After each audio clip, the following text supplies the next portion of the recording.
Hello and welcome to the Supercup, the final round at the ESMA Arena. This is going to be an absolutely exciting race, and I'll be taking you through it. And I'm Kacper Kolodziejczyk, and with me is my co-commentator who I've never worked with before, Joshua Jones. Hello. Well, hello, and also on our cameras we have Gerrit de Vries, of course, whom without this would not be possible. So thank you as always. And so, Joshua, what do you think that this could be an exciting race? I think it very much could be. Absolutely. I mean, I did the Formula Challenge commentary last night on the same track, and that was an absolute treat, especially race 2. We had an absolutely fairy tale finale. To list just a few things, we had a 1-2 from a team that hadn't scored proper full potential all season. We had a team renowned for bad luck actually scoring for once. We had a 15-year-old scoring points. It was we had an attack for second in the final corner of the championship. I mean, if we get something like that again today, we're in for an absolute treat. I mean, we always get a treat with Supercup, but today I have a good feeling about this one. I think you're very right. This could be absolutely fantastic. Yes, Marina wouldn't be my favorite circuit to drive on, to be perfectly honest, but it does have a lot of opportunities to overtake, that's for definite. 2 very long DRS zones as well, which we have seen are quite powerful in these cars, and with the likes of Mexico this season, and Kota, for example, those just to name a couple. There are a lot. I think this could be very much a track where DRS zones and management can be absolute key as well. Absolutely. I mean, I did the round at Mexico, or I commentated on the round from Mexico of Supercup, so I've seen just how effective the slipstream was. It was just like every single lap. And here comes another move. It's for the lead. It's for second. They're all side by side. Look right down the order. It was that lap after lap. And I wouldn't be surprised if we see that again today. Of course, we have 2 long straights. I believe they're both DRS zones, plus the start-finish straight, if you count that one as well. I suppose the first corner is a 90-degree left. So we will definitely be seeing a lot of overtaking today, and that will be a great way to round off what has already been an entertaining championship. I agree, and of course our champion, as far as I can see, and I should probably keep up more of these things, but our championship leader and a de facto champion is actually not here today. So that's something that is too bad. I'd love to see him show up again, but he may have decided to give other people a chance to win. Yeah. Finally, he has been absolutely dominating, and of course talking about Alex Stiebel right now. Actually, speaking of getting in front, we have qualifying right now, and we have about 5 minutes and 40 seconds to go. And currently, Dina Paolini, our runner-up to the championship, is actually currently in the lead by 0.1 of a second from Wopke Hoekstra, who's been showing a lot of pace recently. So Wopke could be definitely very much in the running, really. Absolutely, he certainly could be. We've got a couple of drivers in this race who are not going for pole position at the moment. Those will be the people with back of the grid penalties. We have a couple. We have Maciej Młynek, we have Borja Milan, and Chris Shepherd. From what I can see, there might be some others. I think there've also been some. No, I don't see any grid penalties. So those are the penalties we got for those for this round. Of course, Maciej Młynek, our Formula Challenge champion this year, but everyone else, of course, going for pole position. So far, as you said, that slot is occupied by the blistering Dino Paolini. At the beginning of the season, Maciej Młynek, I think he did a couple rounds in Super League as well. He's initially been called a super sub. He's done some amazing stuff there, and as you mentioned, a former challenge champion. However, from what I've seen lately, he's not been really up to scratch in terms of his pace, especially in this series. So Maciej just not quite there. Unluckily, there are a couple drivers here that I would suspect that they will be trying to rise up in the running order as well. Is Jeffrey Fournier, who's not currently that far down, but he's in 6th with nearly 9/10 of a second of a deficit currently to Dino Paolini, which is quite unusual considering Jeffrey is actually a very, very fast driver. We should remember that Geoffrey Fournier actually won the last race in the Supercup back at Brazil after absolutely running away with that one. I think he did. I mean, that was one of the trademark good drives we've seen from Fournier. Doesn't get them often, but when he does, they're always brilliant. And who knows? I mean, the last race of the championship always likes to promote drivers to the fore that we haven't seen before.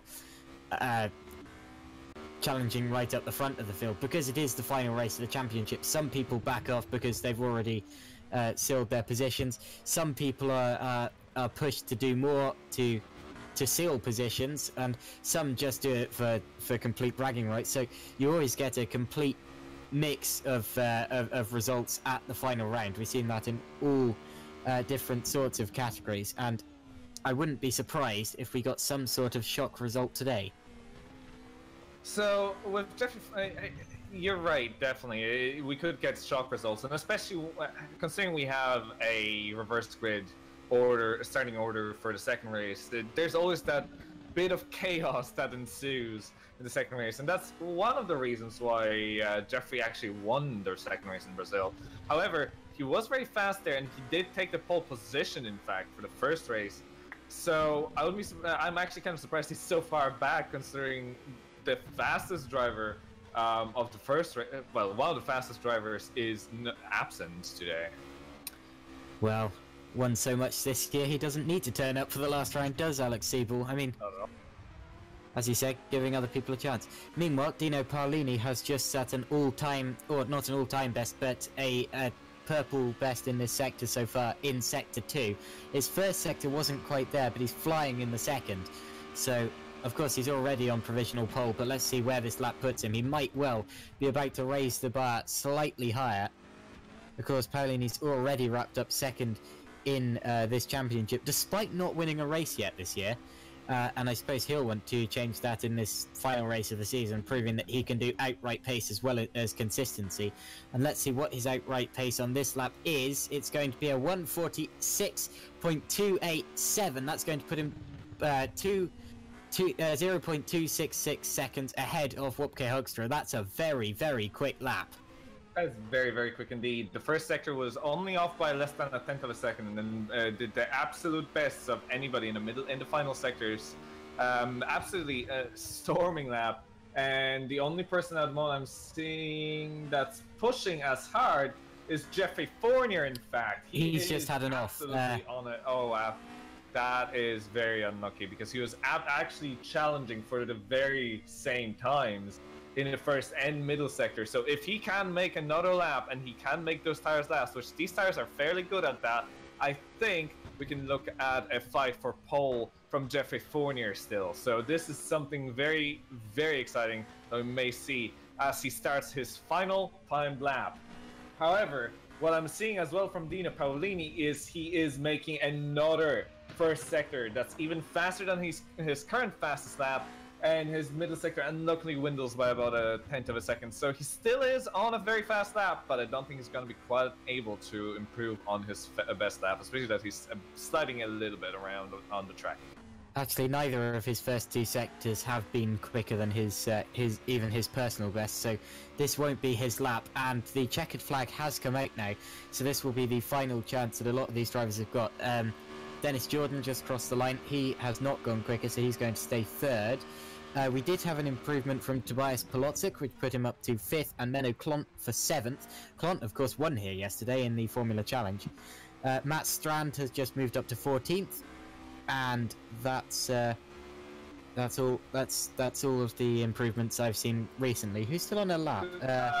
Tobias Polotzik and Geoffrey Fournier, the exact same first sectors, and they're very, very fast. The middle sector from Fournier is not as fast, but it's still very, very good in many respects. So he's still on it for a possible even pole if he keeps this up, if he can manage that final sector better than anybody else. However, Polotzik, from what I'm seeing, is still in the middle sector, and and is slower, much slower for the middle sector. So the only as Geoffrey Fournier goes off, and that is the end of the chances for Fournier to get the fastest lap of this qualifying session.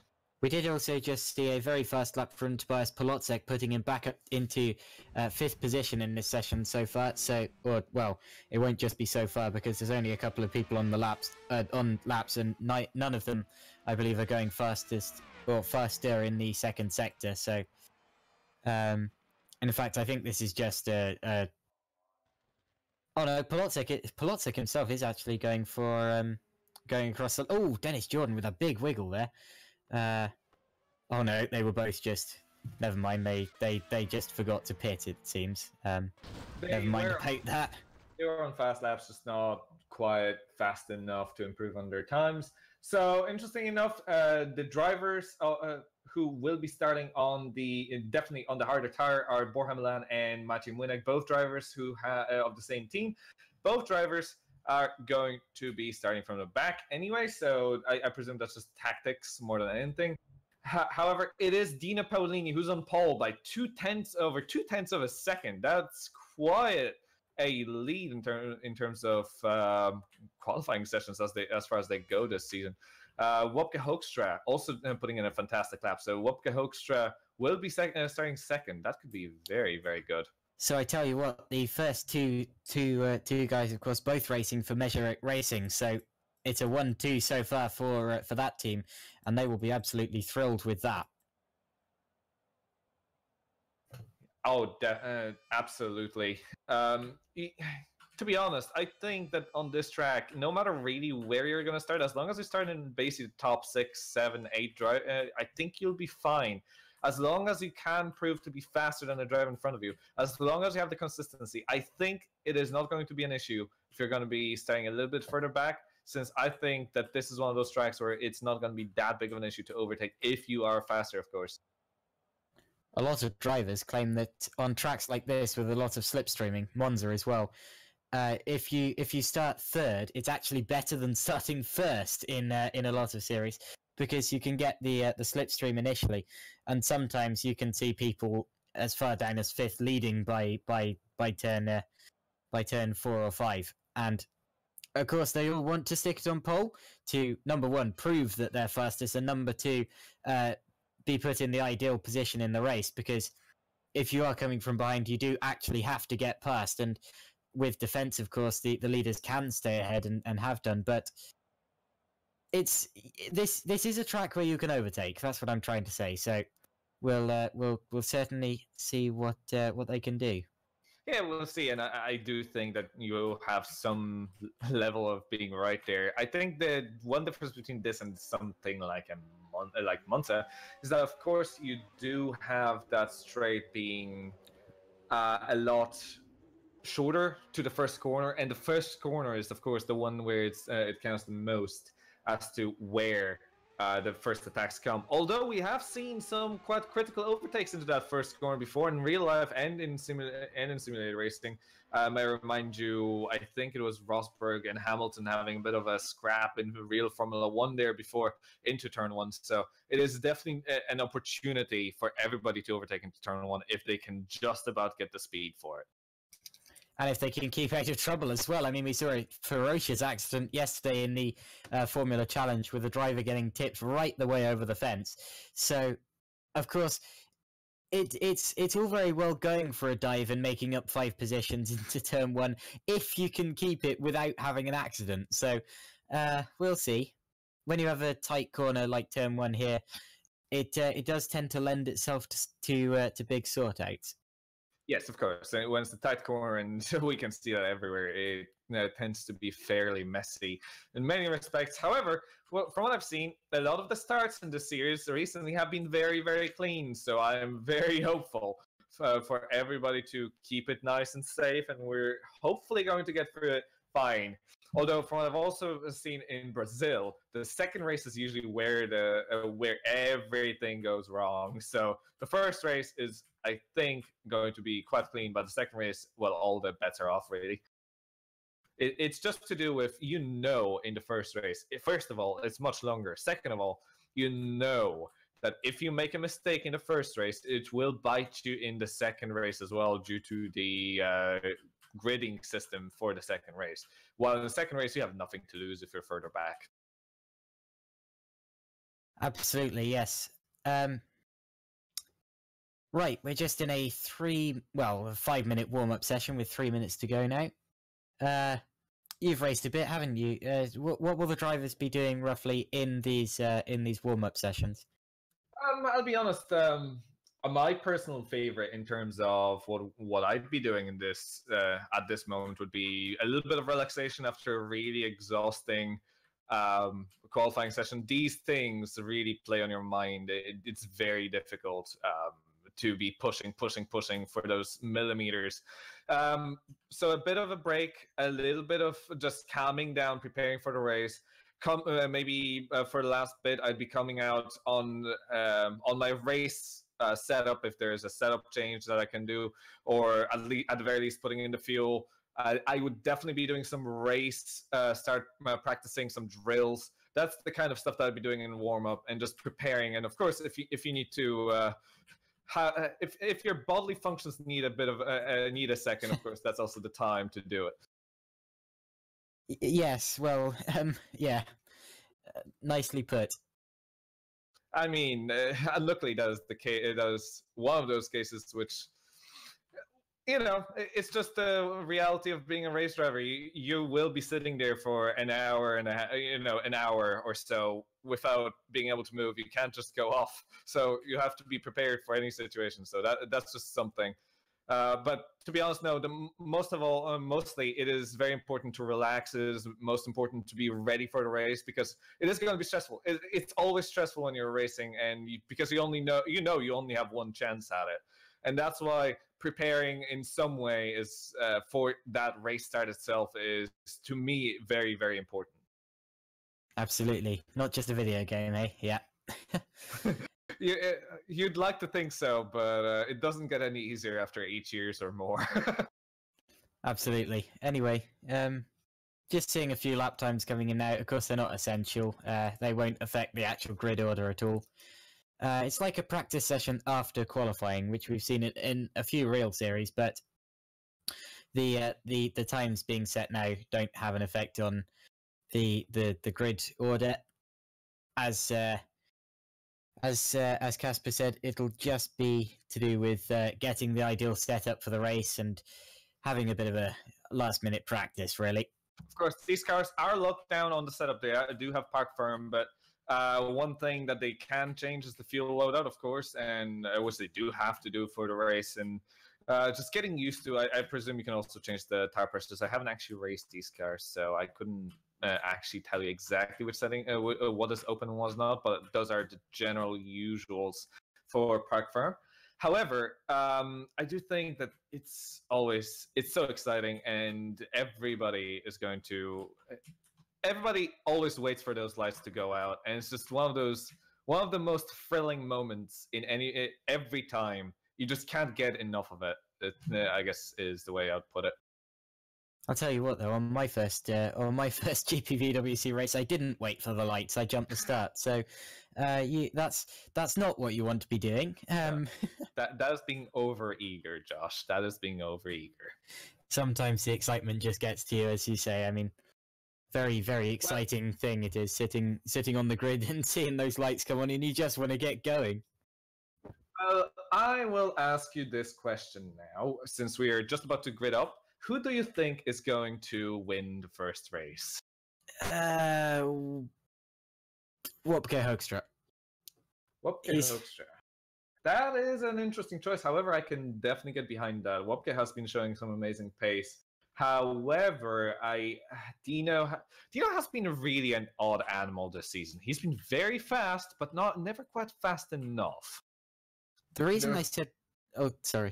There was absolutely always somebody who's a little bit quicker in the race pace, so I'd be very hesitant about Dino. Stefan Ruold, I think, would be a reasonable enough choice. If he can just about improve in his middle sector a little bit, I think he could be in for a treat. Now, the reason I said Wopke rather than Dino is because Dino has already wrapped up second in the championship, and Wopke is fighting over fourth with Dennis Jordan, and he needs points now because he's actually behind Dennis Jordan. So I wouldn't be surprised if Wopke has more hunger in this race than Dino does. Then again, Dino hasn't won yet this year, and he'll certainly want that to change, because while it is great coming second in the championship, no one wants to go winless in a season. So, especially someone that high in the championship. Absolutely, and it's, but it does show how consistent Dino is, though. Yeah, so definitely. many second places. He has actually had a run of 5 consecutive second places. Just incredible. The only person who would be topping that run streak in terms of consistency would be the championship winner, Alex Siebel, who had, of course, a run of. He had a streak of 5 wins. Indeed, and then a 3rd place, and then a streak of another 3 wins. So, I mean, it's this season has been so much about consistency, and it is always about consistency in series as long as this season is. I mean, we have a double round every time we go to a circuit. That means there's 50 points every time we're out here. And I mean, the championship winner is going to end up with 590 points. That's a lot of points to be going around. And consistency and consistent high places is what counts. However, you always want that win. But to be honest, Jeffrey Fournier has won 4 races and cannot get 2nd place now this season. So, yeah, consistency versus spectacular driving is the kind of, I guess, is the trade-off here. Absolutely, yes. Also, I should point out that from the people you've just seen in qualifying, we do have a new entry of Mike Quint, who has joined late, and he will be starting from the pit lane because he didn't do qualifying. So Mike Quint has just joined the race. That's 22 entries in this one. That's very late, but I do enjoy having that many entries. It does mean that we do get a full grid. It's going to be absolutely fantastic, I feel. However, Mike Quint is going to have a fairly tough time, to be honest. Those cars aren't the easiest to drive just right off the bat, and I don't think he has had much practice. He literally just joined right now. Absolutely.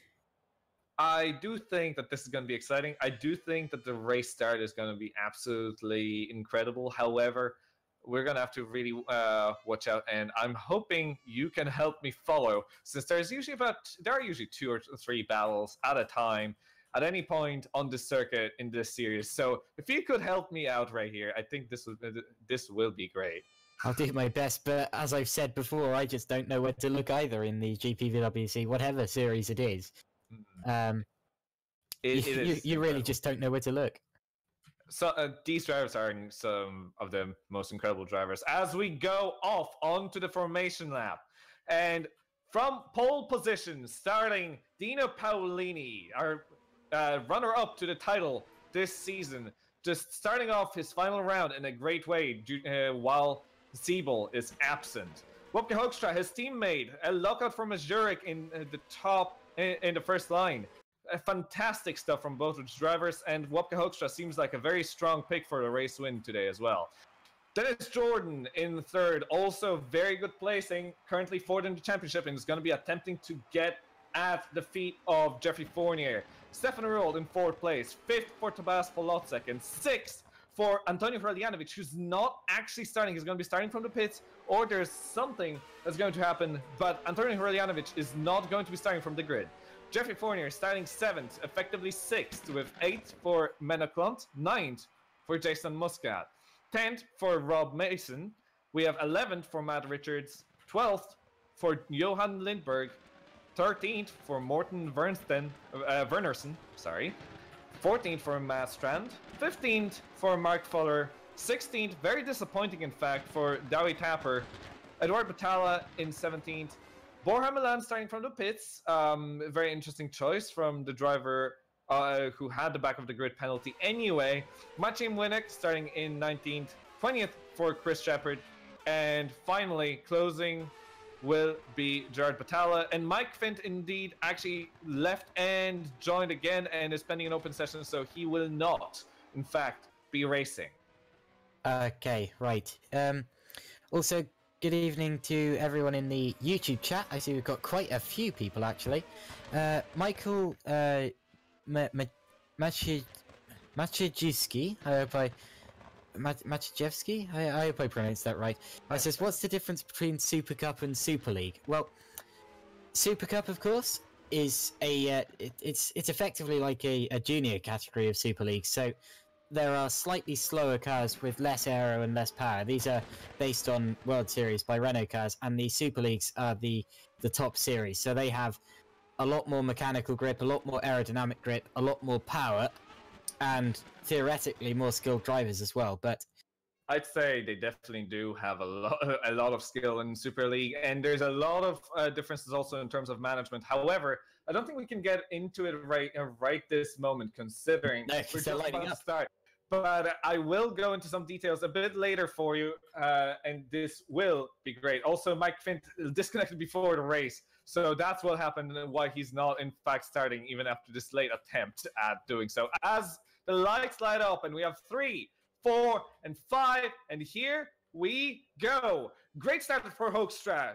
Paulini actually slept a little bit, as we have a bit of contact behind between Ruol and Kolodziejczyk. However, right in front, Paulini under attack from Dennis Jordan. Paulini is actually down in second place and already losing quite a bit to Hoekstra, who is running away with it. Fantastic start. Muscat on the back end of Klunt with a lot of drivers very close to each other. Kacper attempting a move on Matt Strand, possibly. There's near contact. Behind, we have another drivers grouping up. It's absolutely immense.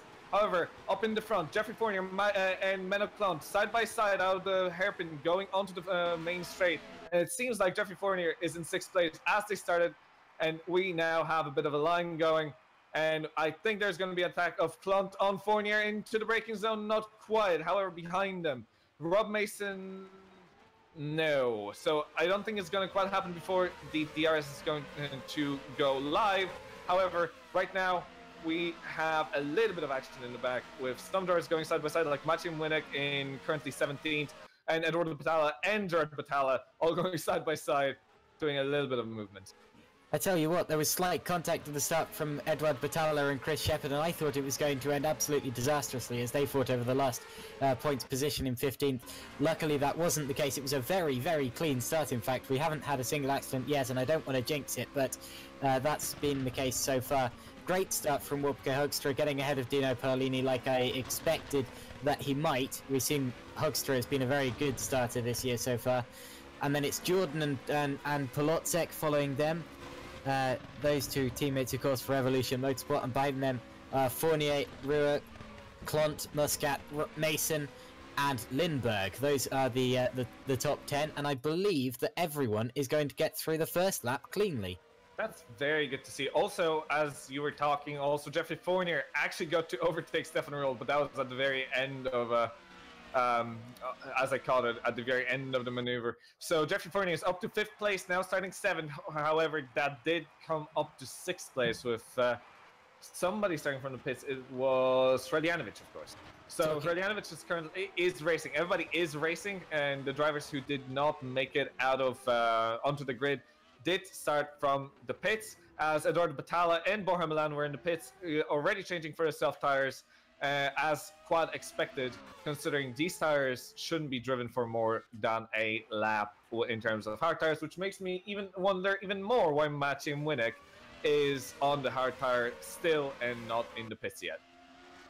Yes, absolutely. I was just going to point out the tactical early pit stops from Eduard Batalla and Borja Milan. We've seen that a few times this season, where someone will attempt to start on a different tyre to everyone else, so they can go for the early pit stop and then get clean air for a lot of the race and get out of the battles that will happen up ahead of them in the first field. Oh, it's Tobias Kolodziejczyk. It's very sideways out of turn 14 there.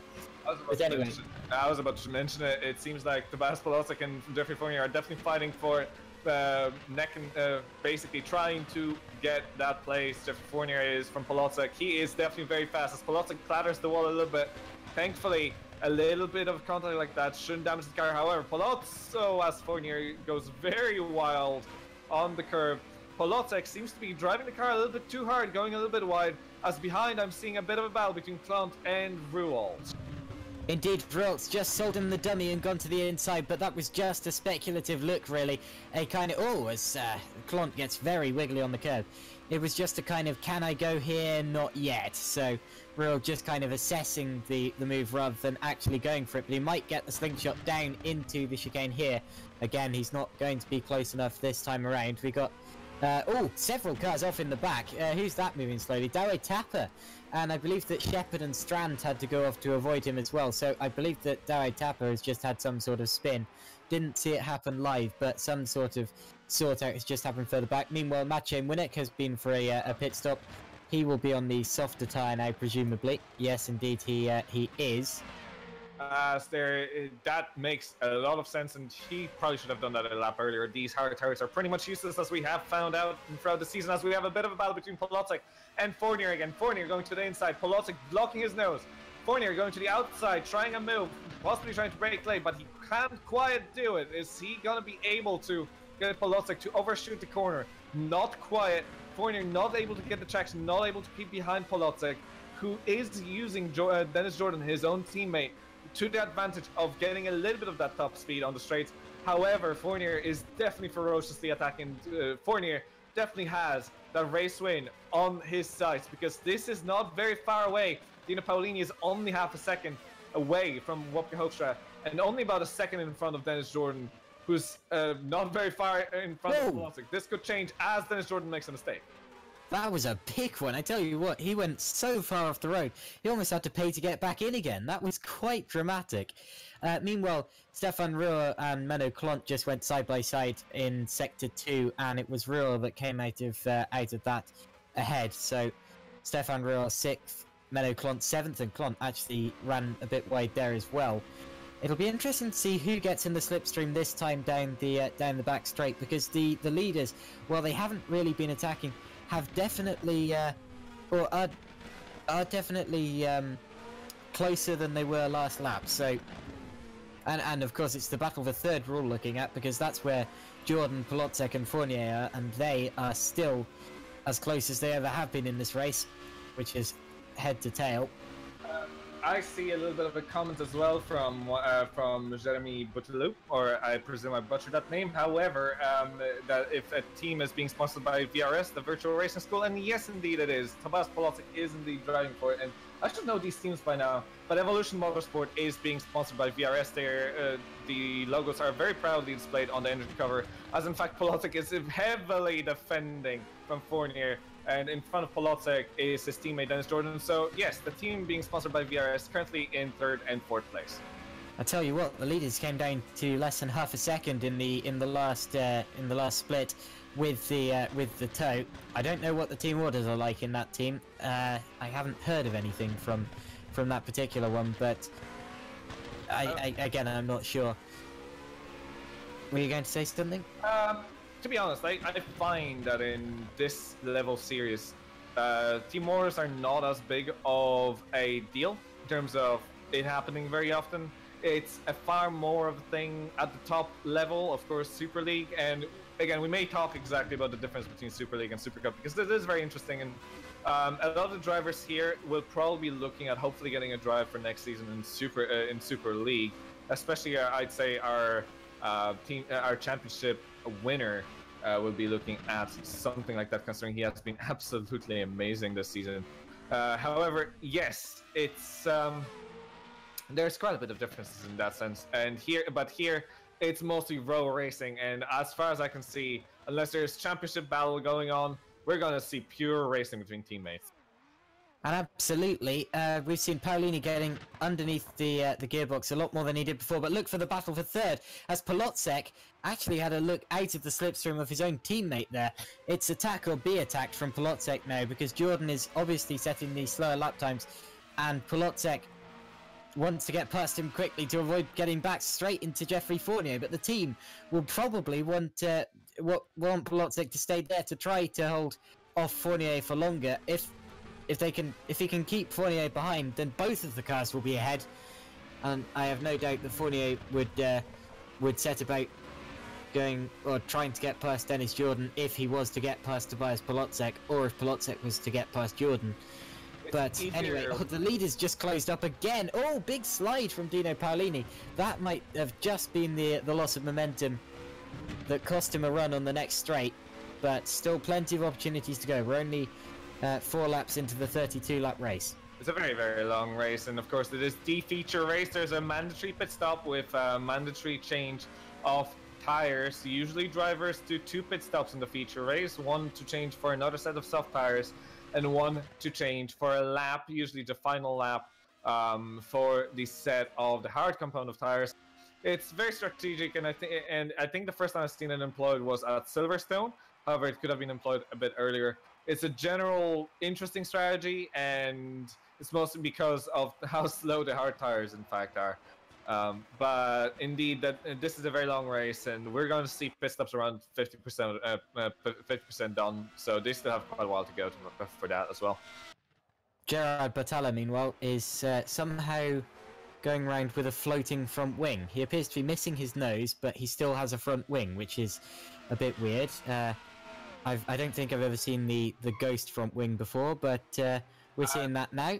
Also, attack on Jason Muscat for 8th place currently. Rob Mason doing a great attack on DRS on the main back straight, and a great attack finish before the apex for the chicane. However, Muscat, contact between the two. Rob Mason lost traction, and now Matt Richards attacks Muscat on the inside of the long corner, really, going into the braking zone of the second DRS zone, and they barely have no contact, but somehow Muscat finds the grip on the outside as Richards goes for a dive and touches Muscat's rear tire, turns them around, and both of them lose way too many places for that incident. He's doing the gentlemanly thing though. He's waiting for Muscat to go back through. He knows that he was to blame there, and that is absolutely what the race stewards will want you to do, because now they don't have to penalise him themselves, and that just causes extra hassle with the reports and all of that hassle. So yeah, very sportsman-like thing to do. I've also noticed that the YouTube chat now has been joined by Alex Siebel, our champion, of course, and also Lunors, who's a friend of mine. Yeah, I know it still says that Ben's doing the commentary. No, I'm stepping in, but it was possibly me, if not me and Josh. So I'm kind of glad not to be on my own again. It's been a good few times this season that has happened. Yes, of course we have a habit of calling in people late, but that's just how it is sometimes. We have an attack of Dennis Jordan for 3rd place. Tobias Palazzo goes on DRS and does a fantastic move on his teammate, done before the apex, and we're going to see something very similar to what we've seen with Rob Mason not too long ago. And again, Tobias Palazzo gets very, very bad traction on the exit, and now Jordan on the DRS on the inside going to try to switch back again. The teammates fighting ferociously for that 3rd place as Jeffrey Fournier tries to overtake Polodziejczyk for that move, and Polodziejczyk loses out to Fournier. He follows him through. I thought they were going to go 3 wide there for on quite a few occasions actually, but of course Jordan points his way through his teammate, and Fournier just follows him through. That's not what the Evolution Motorsport guys will want to have seen. And to be honest, that's quite disastrous for them, with Polodziejczyk initially getting up to 3rd, but then the battling between the two drivers actually... Oh, big crash! Tobias Polodziejczyk has been into the wall, and Stefan Ruel has been involved as well, with Ruel losing his front wing. He's realised now that he's lost it, he should pit this time around, and Polodziejczyk's out! Polodziejczyk out of this race. That is an absolute big turning point in this race. My goodness. Well, Polodziejczyk just lost a little bit, touched the wall. It literally just stopped him in his tracks. Ruold had nowhere to go. It was just on the racing line. Ruold, the absolutely innocent party in it. Polodziejczyk with way too much damage and had to retire the car. And that is the end for what looked like a fantastic race for Tobias after quite a disastrous second part of this season. And then luckily, Tobias Polodziejczyk is out of this race, out of his own mistake, and Stefan Ruold has been in pits to repair the damage. Yeah, I'm afraid I've seen that a couple of times this weekend already. We're side by side for third again as Fournier is going to the inside of Jordan, and that is absolutely textbook over before the corner. That's what we call effective use of the slipstream. And Geoffrey Fournier now inhabits our final podium position so far, with third place, 4 seconds behind the leading two. I'd say that Geoffrey Fournier did exactly what he needed to do with that one.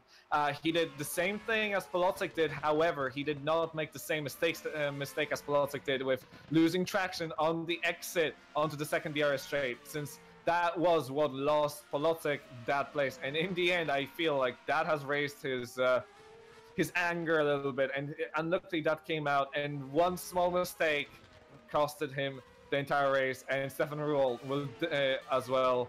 And unluckily, that is how that ended for those drivers. However, Geoffrey Fournier now down to chasing Dino Paolini and Wopke Hoekstra. Those two leaders were driving from Zurich, and I think that this is definitely a hunt, and I think this could be fantastic. Yes, well, unfortunately, going back to that incident briefly for one last time, we saw it took some casualties yesterday in the Formula Challenge. Mr. Coffolino in the YouTube chat has nicknamed it the Wall of Death, which sounds about right. So the Wall of Death strikes again. Oh wow, Geoffrey Fournier last lap, once he got past Dennis Jordan, has put in the fastest 2 last sectors of anybody and proceeded to do the fastest lap of anybody throughout this race, beating the fastest lap of Wopke Hoekstra by 0.6 of a second. This is immense. His first sector wasn't as fast as the 2 in front of him this lap. However, that's not exactly the most crucial sector of the 3, and I think that Geoffrey Fournier is in for a hunt and a half right now. But Dino Paolini and Wopke Hoekstra are putting some of their fastest first sectors this race, and they're pushing hard. Absolutely. So the leaders again down to about half a second gap. They were about 0.3 of a second last lap and almost tripping over each other through turn 14 there. Although they are still getting away. Actually, they're not getting away from Fournier, are they? Fournier has actually closed the gap by, as you said, quite a significant amount. Actually, that would have been about 0.7 of a second last lap, and Jordan's just following in there. So that's definitely something to keep an eye on, that battle for the lead there.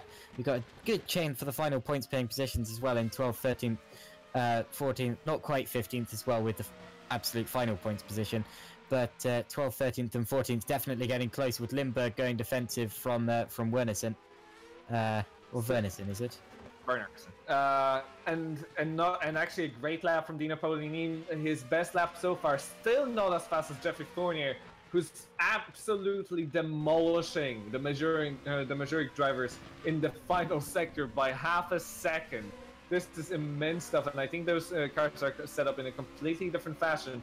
And the first sector alone, Geoffrey Fournier just caught up another 0.3 of a second on Dino Paolini. This is a hunt.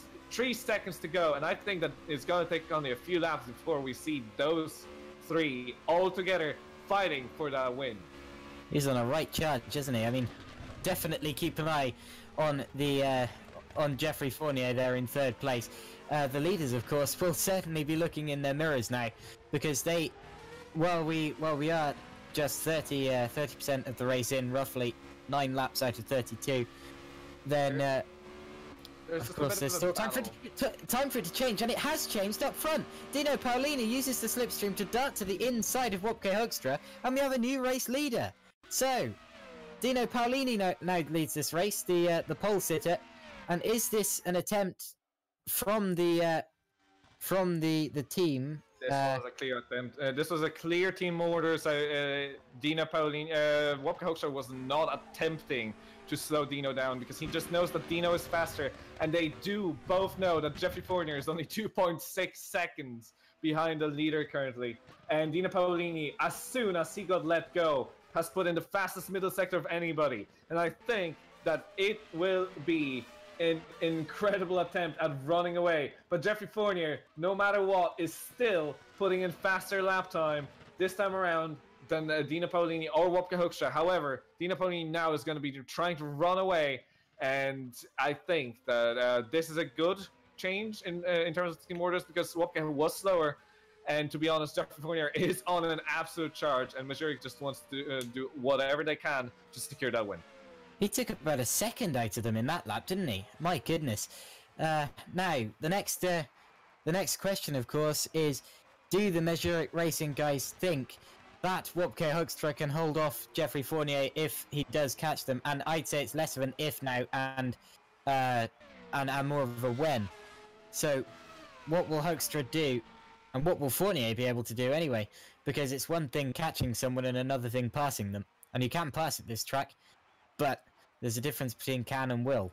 Somebody who's also very, very fast last lap was, in fact, Dennis Jordan, who was doing laps very akin of the ones that Jeffrey Fournier. And if you look at it right now, he's still keeping fairly close and just over a second behind Jeffrey. So if Jeffrey was bound to close down to Wopke, who is actually keeping still very close to Dino, mind you. It's only half a second between the two still, and Wopke is putting an amazing middle sector right now.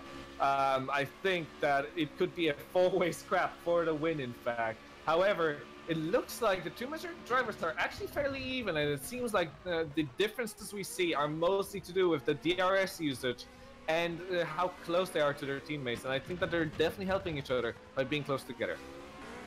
To be honest, Fournier actually dropped back a bit on that lap, and I think that's probably because he's just got into the stage now, or into the gap where he's getting the dirty air from the cars ahead. It'll help him on the straights, but it'll hinder him in the corners. And Fournier will just have to adjust his driving style slightly, possibly biting a little bit out of his tyres actually, but if he can just bide his time, then he might well be able to get them back after the pit stop. We are expecting a pit stop in this race, of course. To be honest, Jeffrey Fournier is actually keeping the same pace as the top two that are actually doing a balancing act. And it seems like Dino and Wopke did their fastest lap so far of this race in the last lap. And now they've both put in the fastest two sectors of anybody. Absolutely amazing stuff. Wopke Hoekstra doing the fastest first sector of absolutely anybody this race. So this is actually exciting stuff, and Jeffrey has to be on top of his game to attempt to still keep on charging, and it is going to be the middle and the final sector that are going to be crucial for him. However, I am interested to see what's going to happen, and if Wopke Hoekstra is going to be led by, if he maintains the position right behind Dino Paolini, or if they are going to let Paolini win this one, if they were to run away from Jeffrey. Well, it doesn't make sense for the team to keep keep swapping, of course, because if they do, then all they're realistically going to do is hold themselves up and just keep on basically climbing down a ladder towards the car behind. They need to stay in formation and just try to extend the gap, act as like a brick wall to the cars, and then possibly allow them to battle in the last few laps if they are far enough away from the car behind. Meanwhile, I should point out that the fifth position has just changed. Antonio Hreljanovic getting past Menno Klont down at the back end of the circuit, so that has had a change. Something must have happened in the final sector last lap, because from what I'm seeing, Jeffrey lost about a second in the final sector, but that doesn't really add up to my numbers right now, because he would be way further back. Something in the side that I'm using for live timing seems to be a little bit off, since he's just mostly maintaining the gap currently. Yeah, well, actually, we just had a retirement from Johan Lindberg. That's happened earlier. That's happened last lap, actually. I didn't quite see how that happened. Well, someone's reacted to that. Alex Siebel actually has reacted to that on the live stream, so maybe they showed it on the live stream and I didn't spot it or something, but unfortunately we've lost our second retirement from this race so far in Johan Lindberg, the driver with luck in negative numbers. Unluckily, and that happens to some drivers. We have had a driver with a lot of bad luck last season and early this season, which is Thomas Hins earlier on in different series in general. So, but people seem to turn their luck around at times, and hopefully Johan's is going to turn around as soon as the next season hits. Hopefully, of course, he was standing in for Alex Siebel this weekend in his car, and I suppose, well, Well, it seems like Johan actually is apologetic right now, and apparently feels like Alex's shoes are a bit too big to fill. Yes, Alex is an incredible driver, and to be honest, he is very fast. However, I think we're going to see him in the second race, so that's at least very good. And I like to see when drivers do come back for the second race, since, you know, every point counts, every attempt at getting a point counts, and every driver on the grid counts. As Alex Siebel was saying now, yeah, nothing against Johan Lindberg. I mean, it was still a good performance up until that point. I believe he was running in the points, and we've seen from Formula Challenge, he's a quick guy. You can't really expect a driver to come in this late in the championship and actually perform right at the front of the field. I mean, we've seen it a couple of times, but those are exceptional circumstances. Into the pits, meanwhile, has come a few other drivers. We're just at the start of the expected pit stop stages now. We've got Matt Richards in, and we've got Matt Strand in, so good luck for people called Matt to pit. I'll be honest, I feel like this is a bit early. Usually drivers like to pit in around the 50% mark. We're still just a few laps away from it. I think lap 15, lap 16 is the better option, just because you want those tires to last literally half a race. You only want to do one lap on the hard tires, and you don't want to be executing your tires basically by the end. As Matt Richards actually comes out right behind Stefan Ruolt, who's of course on a slightly different strategy after his incident. Absolutely. Actually, there was a bit of a battle between I see Menno Klont and Antonio Hreljanovic. Both of these drivers are very, very close, and I just need to quickly check. And Menno Klont is attacking Hreljanovic, and it looks like he is definitely a faster of the two currently. Hreljanovic, of course, starting from the pits earlier. It seems like his tires are starting to give up a little bit, and it could be a very, very interesting. However, Hreljanovic doing great job so far just to get up to 5th place. That's fantastic stuff. Meanwhile, Stefan Ruolt on his recovery drive has just demoted Matt Richards back down to 15th position. Of course, they both made one stop so far, but Ruolt made his stop so early in the race after the accident. I wouldn't be surprised if he decides to stop again. He will definitely have to for the harder compound of tire anyway, so he has to pit in for that. However, I'm not sure if he's going to pit in for another set of soft tires in between, because indeed he had to pit in so early.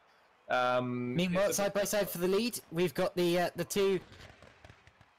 Okay, he's backed off there. I was wondering whether he was going to go for a move or not there, because if they were going to switch positions, there would have been a good time, a good place to do it.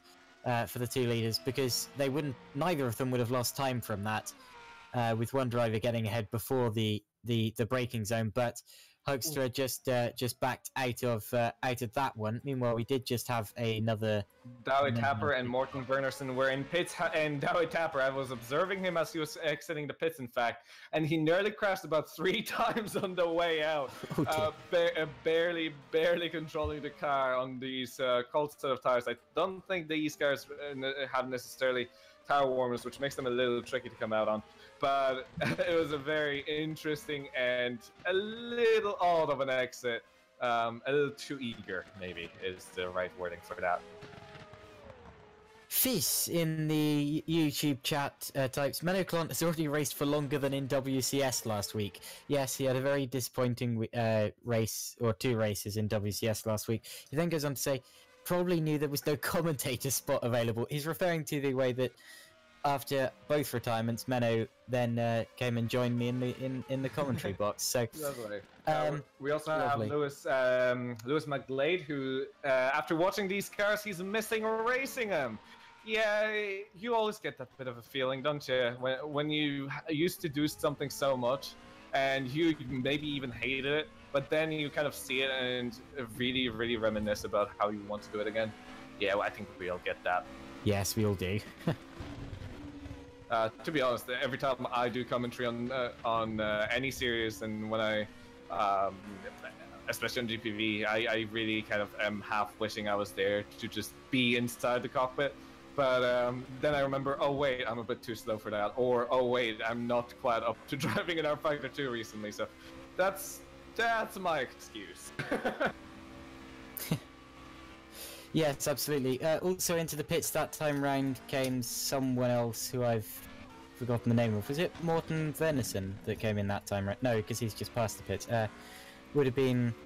There's a battle between Borja Milan and Antonio Hrljanovic. Antonio losing out on DRS before. It was Hrljanovic, yeah.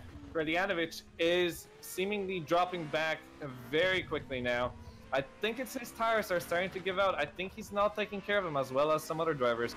But now he has DRS, and now he'll be trying to get back on Borja. I don't think he quite can. I don't think he has the speed. However, he is attempting it anyway.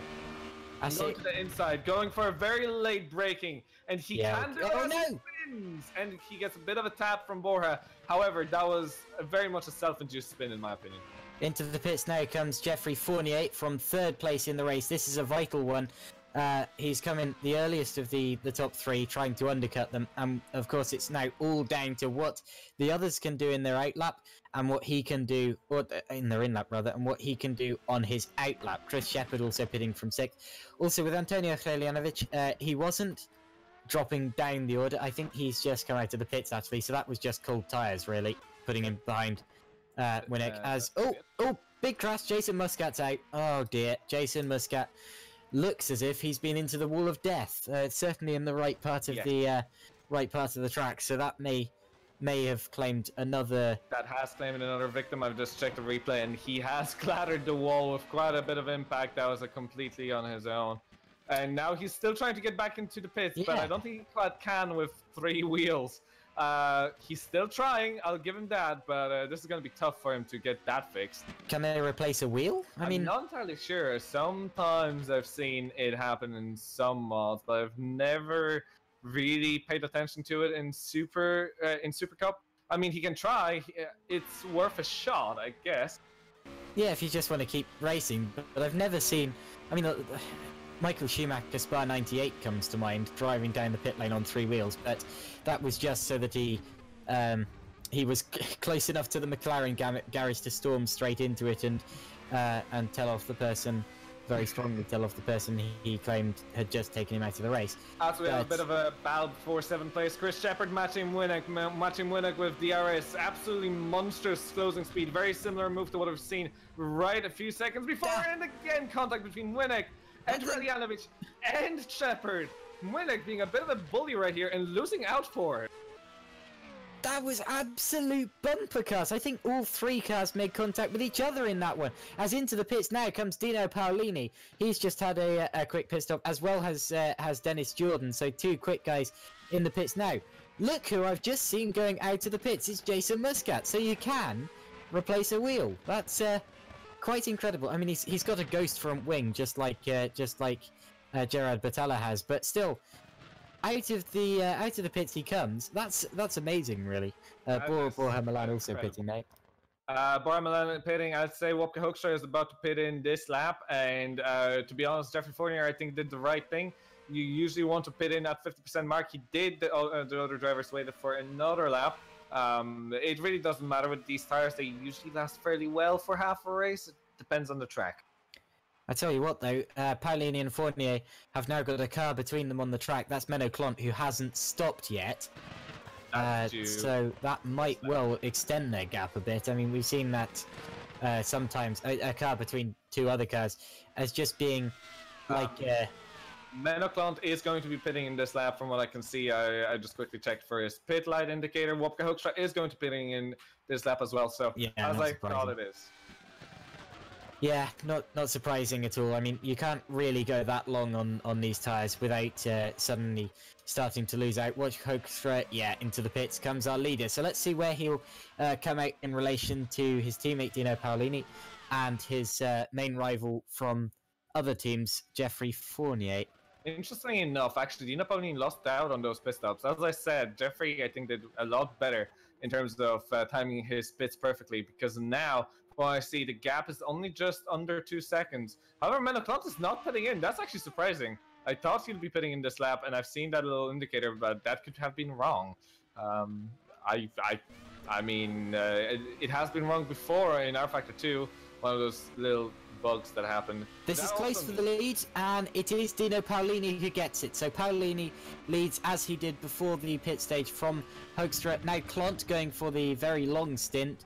and then it's Fournier, Jordan, Hreljanovic, Shepard, Winnick, Mason, and Rowe. Those are the top 10 now. But Winnick hadn't pitted yet. He is pitting this time round, just as we saw Hoekstra doing. Now I think Fournier is going to be going for an attack on Menno Klont. Menno Klont also has DRS on Hoekstra, in fact, and all of these drivers are going to be in a train and start closing down on each other more than anything. So Hoekstra can't quite be caught up on this set of gearing essentially.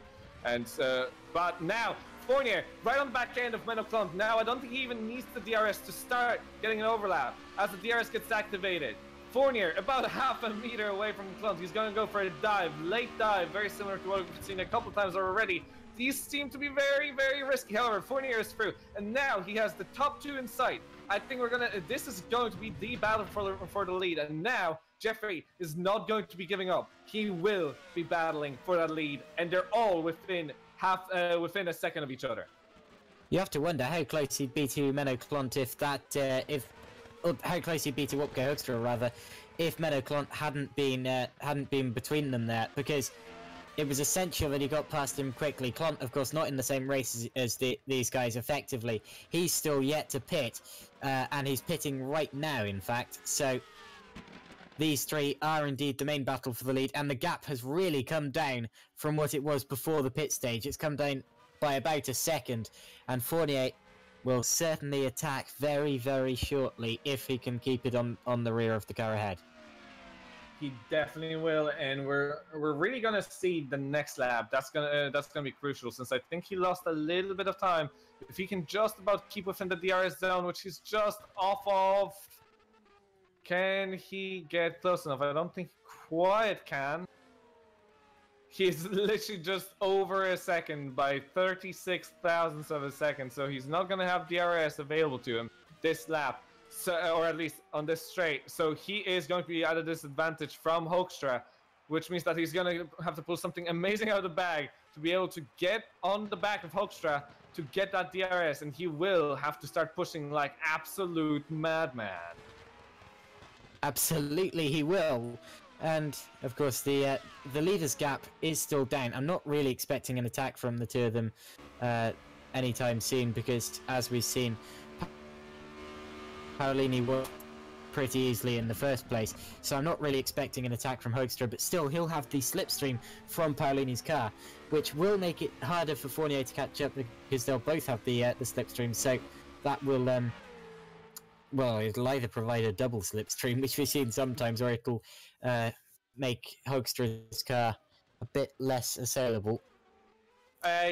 Usually yes, the slips, if you do have a DRS open and you're being attacked, it's very much helpful in these cars, because these cars usually run fairly close to their rev limiters, which means that as soon as they top out, they just can't go any faster.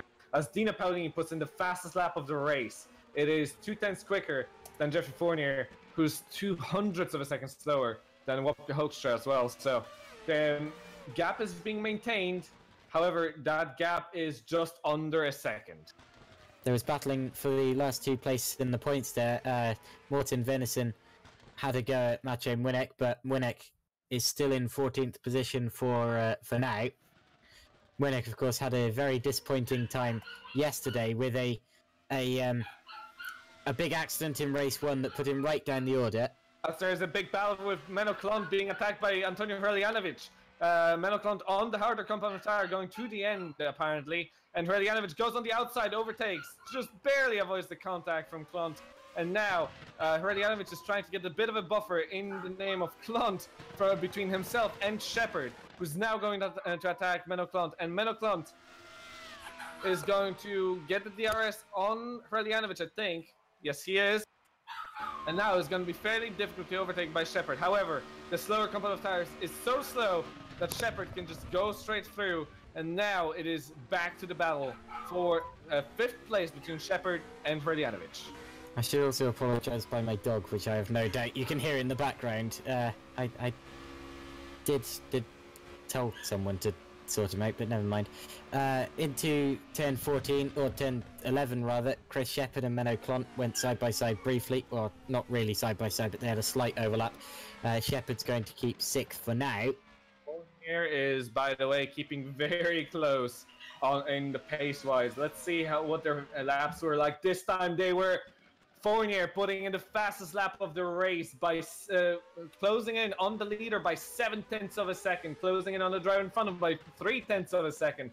Amazing lap, and now he is in for the hunt. He's finally going to have his DRS for the main straight. That's for sure now. And now it is going to be a three-way battle all the way to the end, I feel. This is going to be amazing. And I think that at this point, Jeffrey just needs to close down within about half a second. And from there on in, this is going to be mental. Absolutely. It's been a tense race so far. It always is when you have the leaders this close. And we do really very much have a chain of 3 now, with the best of the rest at the moment being Dennis Jordan running all on his own. And the order after... Who is running a second slower than Jeffrey Fournier at the moment. He is definitely not up to the task at hand at the moment. Well, he doesn't need to. I mean, he's got a big enough gap to Antonio Kolodziejczyk behind, so all he really needs to do is bring the car home in that position. He's not going to be able to catch Fournier in this time, and he's not going to drop back to Kolodziejczyk. So he just has to make sure that he doesn't make any silly errors, and so far he's doing that. As the leaders are down to less than half a second apart, of course. They are teammates. Whoa, big kick of oversteer from Hoekstra there. But still, this will definitely give Fournier the Hoekstra rather, the slipstream. And, well, who knows? I think that this is going to be very interesting. However, I'm not sure how those teammates are going to deal with this. We have seen the team orders being played in a little bit earlier. However, now there's not even the space to the team orders, since as soon as something like that was to happen, Jeffrey Fournier is right there to attack, to pounce, to do whatever he needs to do to overtake these two in front of him. As Fournier half spins trying to go for the corner, he manages to save it. However, those tires will not enjoy that bit of sliding with all four tires up in smoke. Yeah, that was a bit of a moment. To be honest, he did a really good job of not losing any more time, because he is still only 0.8 of a second behind Wopke Hoekstra in second. In fact, that's pretty much the gap that he had before, as he kicks the rear end out again. He almost looks like a rally driver on this lap here.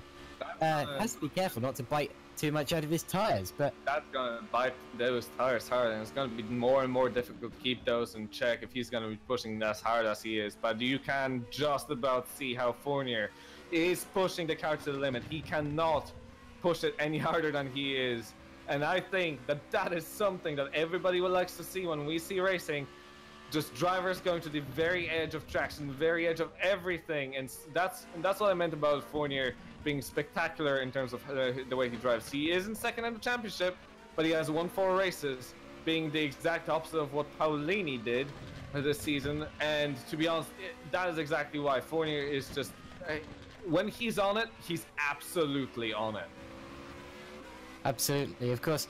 In that team, we've seen it a bit like the Red Bull Racing team in reality. That's an interesting case study, where they've got an experienced driver who they know is not going to make many mistakes in Daniel Ricciardo, or in this case Dino Paolini, and then they've got the hot shot. Not that Dino Paolini isn't a quick driver, but they have a driver that they know will perform outstandingly at some point in either Max Verstappen or Wopke Hoekstra, and that is definitely a team that works very well. We're actually now getting the slipstream from Mark Fuller up ahead of them, so hopefully Fuller will get out of the way in the next couple of corners, not hold up this group too much. Of course, there have been races before where the backmarkers have decided the results. I very much hope that doesn't happen again today, because that's never how you want to see a race play out, but it has happened, Yes, and he gets out of the way, yeah. No, you do definitely see backmarkers often play a role. It's not as often in the lower series in terms of open wheelers and single seaters. It's mostly to do with endurance racing or races above an hour, where you see a lot of traffic. However, here, it can also play a big role if you have somebody who does impede one of the drivers, and suddenly you just find yourself so very close. Absolutely, and I tell you what, after that did bunch up the leaders a little bit. The three of them through the last split were actually less than a second apart. All three of them. They all run slightly over the curb there at 10:20, but let's see what the gap is this time. Oh, you can see Paolini going defensive there. Yeah, the gap is still less than a second. So this between the top three. So this is definitely legitimate, and it'll be very interesting to see what kind of slipstream they can get down the back straight this time around. I wouldn't be surprised to see Fournier getting a good double slipstream. I mean, they could even go 3 wide. Who knows? Let's see what happens. What we have definitely seen so far is that the second sector is the sector for Majorix. The final sector is generally the sector where Fournier is a bit quicker, and the first sector is a dead heat. It is a little bit of a setup warfare between the two teams, and they are absolutely. There's nothing to pick between them in terms of actual times in the end of the lap, and the DRS is definitely helping them bunch up.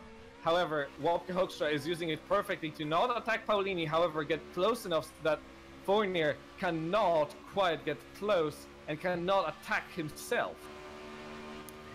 Yeah, so it didn't quite change this time round, or get quite as close as I thought it would. Although I tell you what, they're still a less than a second apart.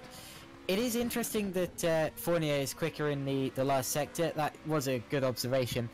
The trouble is, the last sector is not really an overtaking sector. It's important for qualifying, but in the race, you're not going to overtake here. You can get right into the back of the car ahead, but really where you need to do it is down into heavy braking zones after long straights. And that, as you pointed out, is where the Majoric cars are stronger at the moment. So that's where that's why Fournier has not launched an attack quite yet. As we see the gap widening a little bit, 1.2 seconds. He made a couple mistakes in the final little bit of that lap. Jeffrey generally doing a very fast lap as well. However, Wopke Hoekstra did an incredible 1:47.3 again, which is his fastest lap of the race. However, still not as fast as Jeffrey's fastest lap. So this is all still still on the table, and I think I have this odd feeling about this race that it's going to play out in terms of pit stops. I know Jeffrey is going to be pitting in on the final lap as much as he can do it.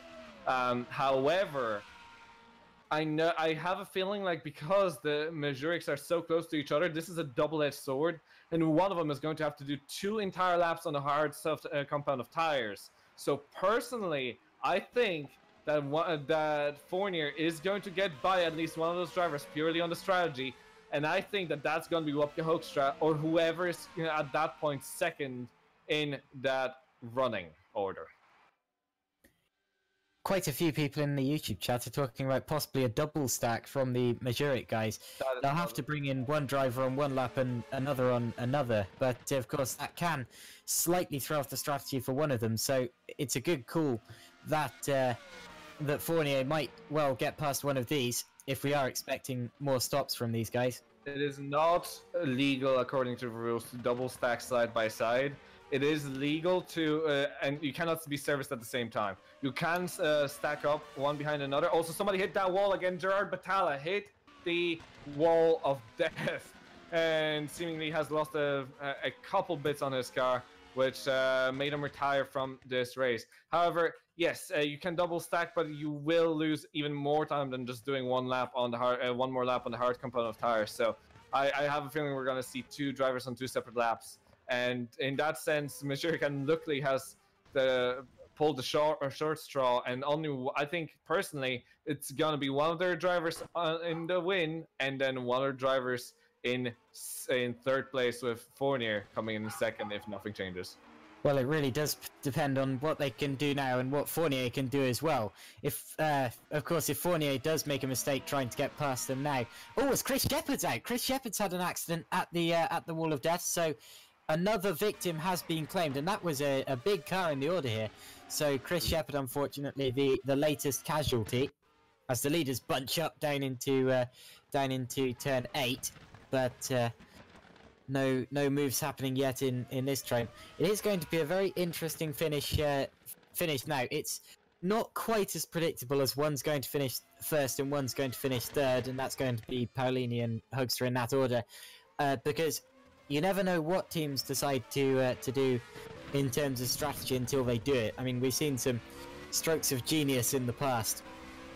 So I have a feeling like what's going to happen is what could also happen is one driver can attempt to slow Fournier down in the slow bits and then try to maintain position in front and make sure that the other driver can also get in front as he's on the slower compound of tires. This could also work. However, it's a very, very tricky thing to do against a fast driver like Fournier, who's now so very close to Hoekstra.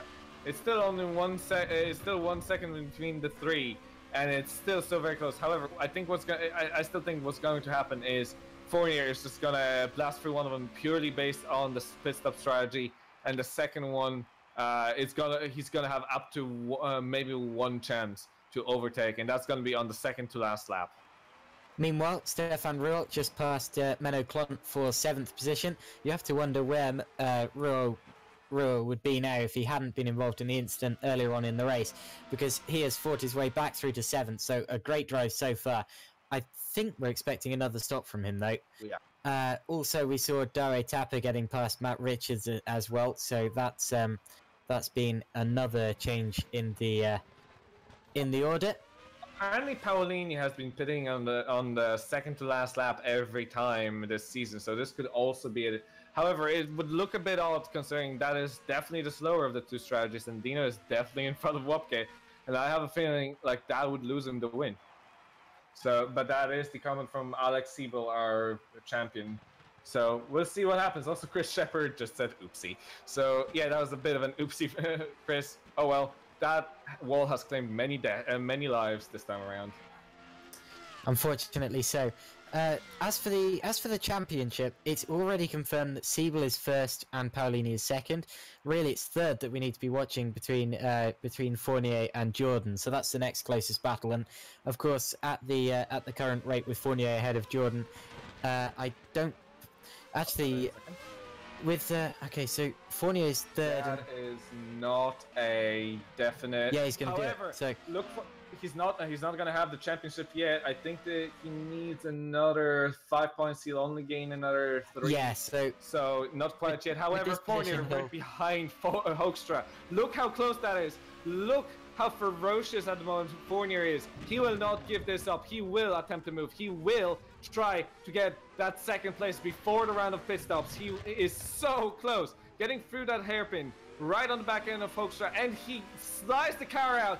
Doesn't lose any time somehow, even with that drift out of the corner. Now DRS, both the drivers will have DRS. However, Fournier so close, he can use the slipstream to attack to the inside.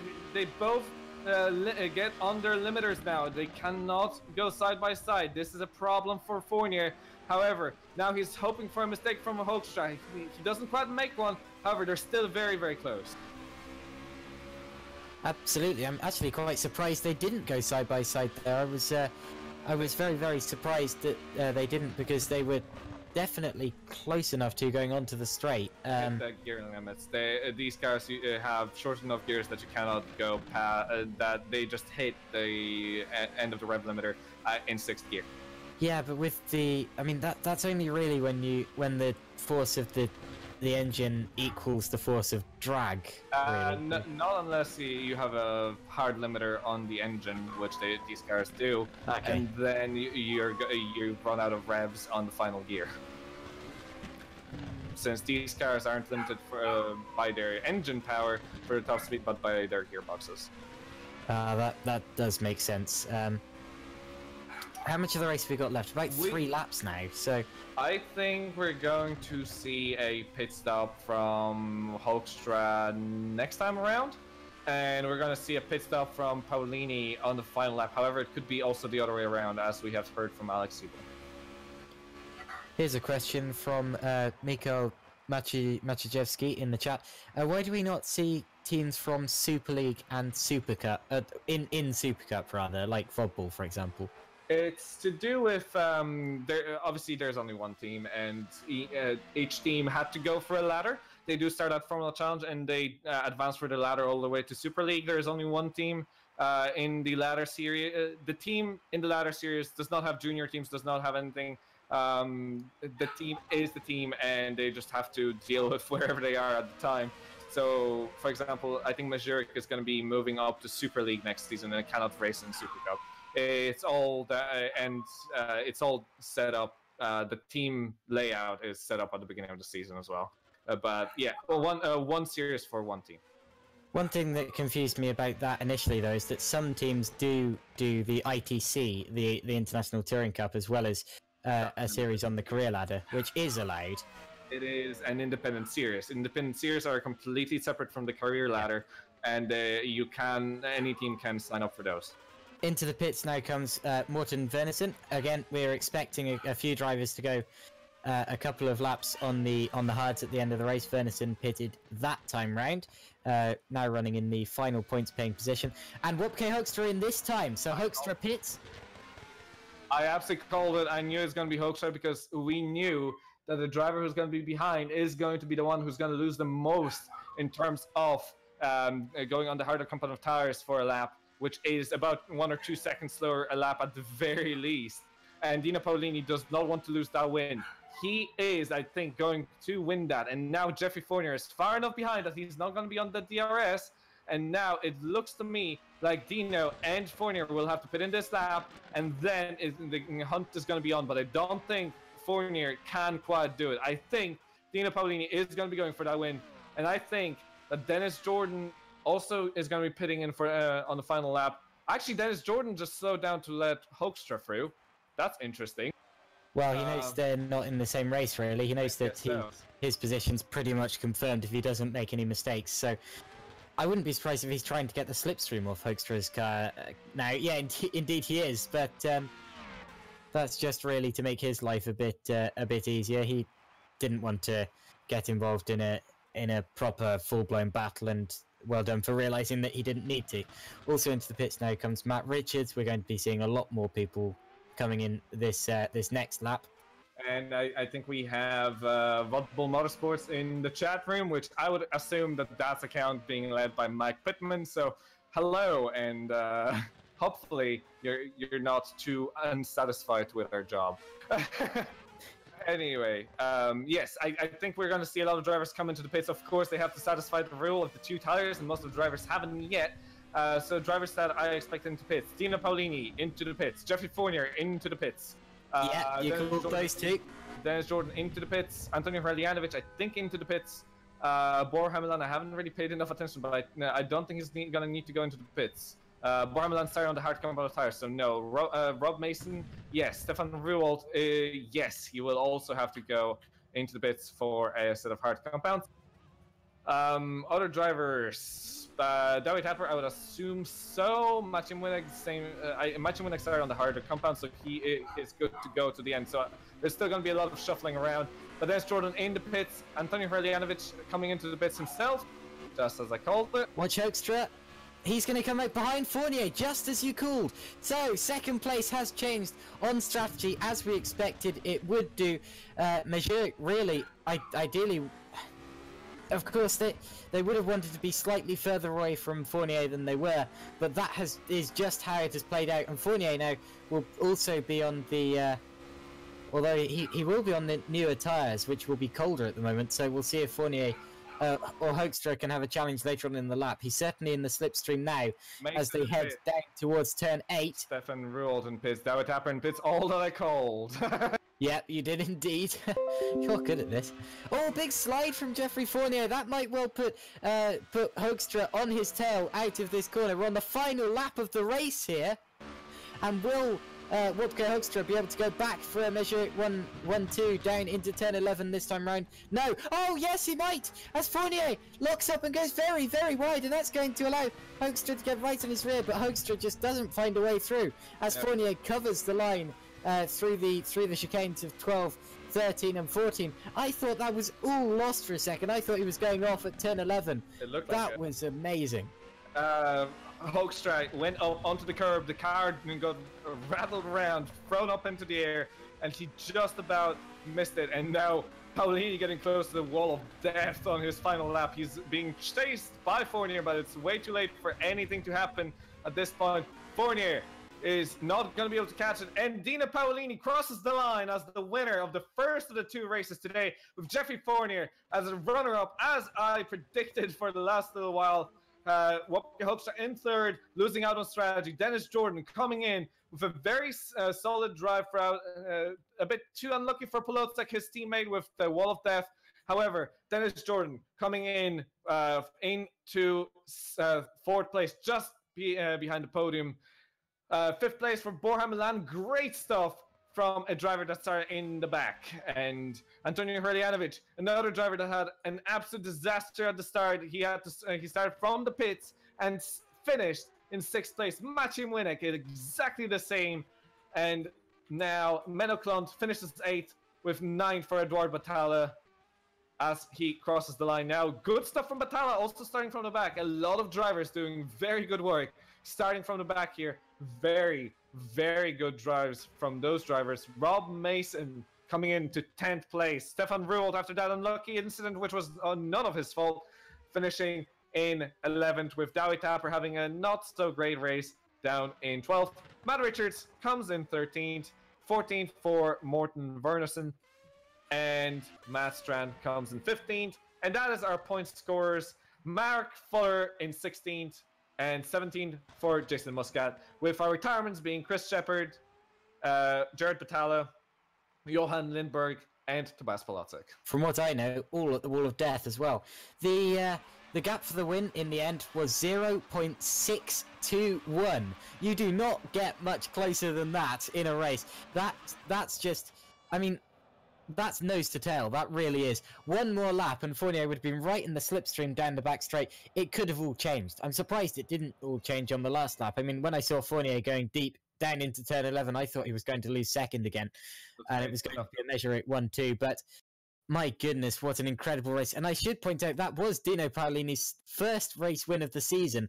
He's, of course, already wrapped up 2nd in the title, but that was just through consistency. Now he's done what he didn't manage to do before, and he's won a race. So fantastic in the final round of the championship. But go nowhere, because there is one race still to come. However, Jeffrey Fournier getting that 3rd place as I thought he would be. Again, I might remind you, I called that way earlier in terms of the double stacking not being a thing here. What happened is now Jeffrey Fournier is officially 3rd place in the championship and is now secure of that place no matter what. No, not quite. Not quite. It's 7 points of a difference between Dennis Jordan and Jeffrey Fournier for that race. There was 20 points of difference. It's now going to be 27. And no, third to 4th, there's 3 points of a difference. It's 16 for 3rd, 13 for 4th. The championship is still just about open for 3rd place there. Jeffrey came in 2nd, not 3rd. He did, didn't he? Oh, I completely forgot that. He did indeed. So with that move late on in the race, you were exactly right. I thought he finished 3rd for some reason. So indeed, Jeffrey Fournier has confirmed 3rd place in the championship. So championship so far, Siebel, Paolini, Fournier. However, now let's see Wopke Hoekstra gained 3 points, so that's now down to 15 points. So what would have to happen is Wopke Hoekstra would have to finish in the top 3, and basically Dennis Jordan would have to not finish the race to... Well, not entirely. I mean, kind of. Because Hoekstra's got more wins than Jordan. If he wins this race, he could afford for Jordan to finish 6th and still win the come 4th in the championship. So it's not entirely undoable. Not entirely undoable, but it's going to be very tough to win this race. It highly depends on the reverse grid number, and it highly depends on Wopke's pace. However, that could be anywhere between 6 and 10 places. So we do have a randomized number of reverse grid places in Supercup, of course. And for the last round, we'll see how many we do get as soon, and we'll tell you as soon as we get that information. However, Anybody from Antonio Hrljanovic down to Rob Mason could be our reverse grid pole sitter. However, also I've seen a bit of a comment. We had Mike Pittman saying it's the last round anyway, in terms of us doing a decent commentary, hopefully. And he said, "Keep up the good work, guys." So let's keep it up, Josh. Hopefully, this is gonna be great. Awesome drive by Winnick up from way down from the start up to 7th. Yes, a lot of drivers started in the back and did absolutely fantastic. Another one of those being Hrljanovic. So good stuff from a lot of drivers starting in the back, and Borja as well. So, and apparently Dino is also racing tomorrow in Super League. So this could be very, very interesting with the way he's driving here. Oh, I'm looking forward to that, certainly. Of course, as for the Maciej Winnick great drive it was. You have to remember that Maciej could well be on pole for race 2, so that would certainly be a great spectacle. Not unlikely he's 7, so he's gonna be in the reverse grid 1 or 4 out of 5 times. So we'll see about that. However, we're hopefully it'll be actually very interesting to see Maciej up in the lead. He did a slightly different strategy as did Borja. It seems like the strategy of going hard on the hard tires early actually worked out quite well here. I should point out as well, Maciej has done 7 Super Cup rounds so far this season. He joined late in COTA, actually, the Circuit of the Americas. So he's done 7 races so far, and already he's finished in points in all of them. So Mr. Consistent is Maciej Winnick. And if he does get the reverse grid pole, then who knows what he can do? No, you see, we can't really call him Mr. Consistency, considering that name is way taken in GPVWC by David Fidok. So that's not I think he's going to trademark that next time we see him. So just be careful. Yes, I hadn't realised that actually, but come to think of it, Fidok is very, very consistent. He is a double champion for a reason in Super League. Of course, not this season, but last season and the season before that. He is absolutely a determined driver. But yeah, anyway, that is, of course, Super League, and you can watch Fidok tomorrow. As far as I can tell, he will be racing, as per usual. So we're in a bit of a slow zone now with the warm-up between the 2 races.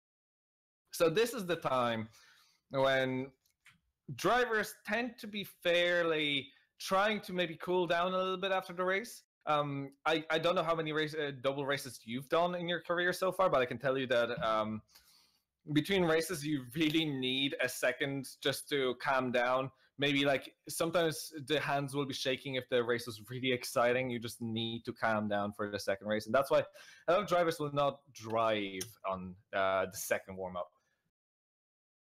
Yeah, to be honest, looking back at my last race, which was in the GPVWC, now that's actually quite, that's actually quite true, because I crashed out of race 2 in that because there are 3 races in the ITC, and then at the start of race 3, I think I did a lot. I think I did a lot better actually, and I ended up scoring my first point in that one. So, yeah, I get what you mean actually. Actually, something that's very important and crucial for the next race. Reverse grid number is 8. The number is fairly large, so it's going to be difficult for the race winners to get by very quickly, if at all. And the reverse grid yes, is number 8 for Klunt. So we're gonna and the front line is gonna be Klunt and it's gonna be Klunt and Maciej Winnick. So this is going to be very interesting, and Winnick is going to have a really good chance at doing really, really well in this second race after starting from the back in the first race. Something amazing, in fact. Also, Menno Klunt said no to that message, so he's not that happy about starting from the front. I'm really sorry for all the background noise coming through on my microphone at the moment. I did tell everyone I was recording, but obviously I'm being completely ignored. So, yeah. Also, there's something that we can talk quickly about Super Cup and Super League for anybody that's interested. Since we've seen that coming before, the biggest difference that I find between Super League and Super Cup is A lot more tire choice. You can pick the 3 compounds you want to bring for a race weekend. So that's per driver basis, and you have to choose that a while before the weekend. Another big difference is generally you have to keep in mind your engine. The engines are persistent, and you have only so many of engines. Kind of a very similar thing to Formula One, in fact. So there are some engine failures due to that issue. Of course, we do have upgrades as well. So teams upgrade their cars. It's very akin to Formula One, and throughout the season, certain teams get a little bit better at certain things than others. For example, pit crew, or they have better aerodynamics. While these cars are completely spec. These cars are purely based on the setup. However, I think that's one of the biggest jumps between the 2 series, and then the level of the drivers between Super League and Super Cup is very evident when you see somebody who's really, really fast in Super Cup trying to go for a Super League drive, and you see those drivers like Rudy Van Buren, like David Feidok, and you realize how fast they actually are. There's absolutely... it's very, very difficult for somebody to come in and without too much experience be anywhere near the top 6, let alone fighting for the wins, even if you are somebody like Alex Siebel, who has absolutely dominated this season. Absolutely. So we only have about 55 seconds left to go in warm-up before the checkered flag. Then it'll just be a case of everyone getting back to the pits and then heading out onto the track for the second race. So you won't be seeing anything on your screen at the moment, but anyway. I think that I think this race could be very fascinating. So, who do you think you're gonna put down as your winner, or at least the person that you think is gonna win this? Menno Klont. Now, Klont, of course, will be starting from the front of the order in this. And we haven't really... I don't think he's actually won a Super Cup race yet, or actually come close to it. But he did win the Formula Challenge race here yesterday, so he knows the track. His confidence will be high. Going into this one, I think he could definitely be a real dark horse. He could definitely be fairly good. However, we have seen Menno Klont being a little bit up and down and never really showing any kind of real fast... like just outright incredible speed. We have seen decent drives, but nothing that would shine. While I think that if Mwinnick just gets that little bit in him, I think he can win this. So Mwinnick is a definite good choice for attempting it, as long as he can overtake on the before the first corner and can just about drive away with it. Yes. Yeah, absolutely. His best result, I've just been checking, his best result so far is about, it's 8th, so he hasn't been close to actually winning a race yet, but I don't think he's had the reverse grid pole yet from, oh no, it's 6th, he got a 6th in Mexico race 2, so I should know that because I saw it. That was Mexico race 2 in 6th place indeed. No, he seems to be fairly consistent in having at least one decent place. However, I think that we'll see. He could just drop like an absolute rock. However, I think Antonio Hryljanovic was fairly high up in that race. I can't now fully recall. Or did he just miss out on the reverse grid? I think he was 6th, so no, Hryljanovic I think is going to be in, and Borja Milan definitely. Actually, to be honest, Borja Milan, coming back from the back, I think Borja Milan is in for the running, to be honest. So I'll just throw it out there. Borja Milan is going to be my pick this time around. Borja Milan. Yeah, to be honest, he is starting close to the front of the field, and we saw some pace in race 1, so yeah, Borja... Definitely is a good pick. We'll have to see. He's starting 4th in this one. Oh dear. David Junt has put in a couple funny comments in here. Hashtag Mwinnick for the win. Hashtag totally not biased team manager in Formula Challenge. So David definitely not being definitely not siding with his driver at all. Not at all. So I do think that Mwinnick is going to be fairly challenging, but I think that if he is going to get in front, he's going to be a good bit of a challenge, especially that Dino Paulini is starting as far back as 8th, while we see And again, Antonio Hreljanovic and Borja Milan are going to be very difficult. They're very fast drivers. I don't think Hreljanovic has won a single race yet, so he's also another driver. Oh no, Hreljanovic has won a race in Spain. Sorry, that's before I was able to follow Supercup. So yes, I think Hreljanovic is definitely in for the running as well as is Borja. The top four, I think, is definitely all capable of winning this. Absolutely. Well, to be honest, we've seen any of the top 8 really are capable of winning this, because Dino Paolini's already won a race here. Technically, I mean, you could say that all of the drivers have a chance of winning it, because you never know what kind of carnage is going to happen. As we are on the formation app, and starting from pole, as we mentioned, Menno Klund, he seems a bit displeased with that. However, he is starting in the best possible spot. Maciej Młynek up in the 2nd place. He will be attempting for his best result yet in Supercup. 3rd place for Antonio Hreljanovic, a race winner from Barcelona here earlier this season. Borja Milan in 4th place, also going to be looking for a great start. Started from the rear, as did the drivers in front of him to the first race.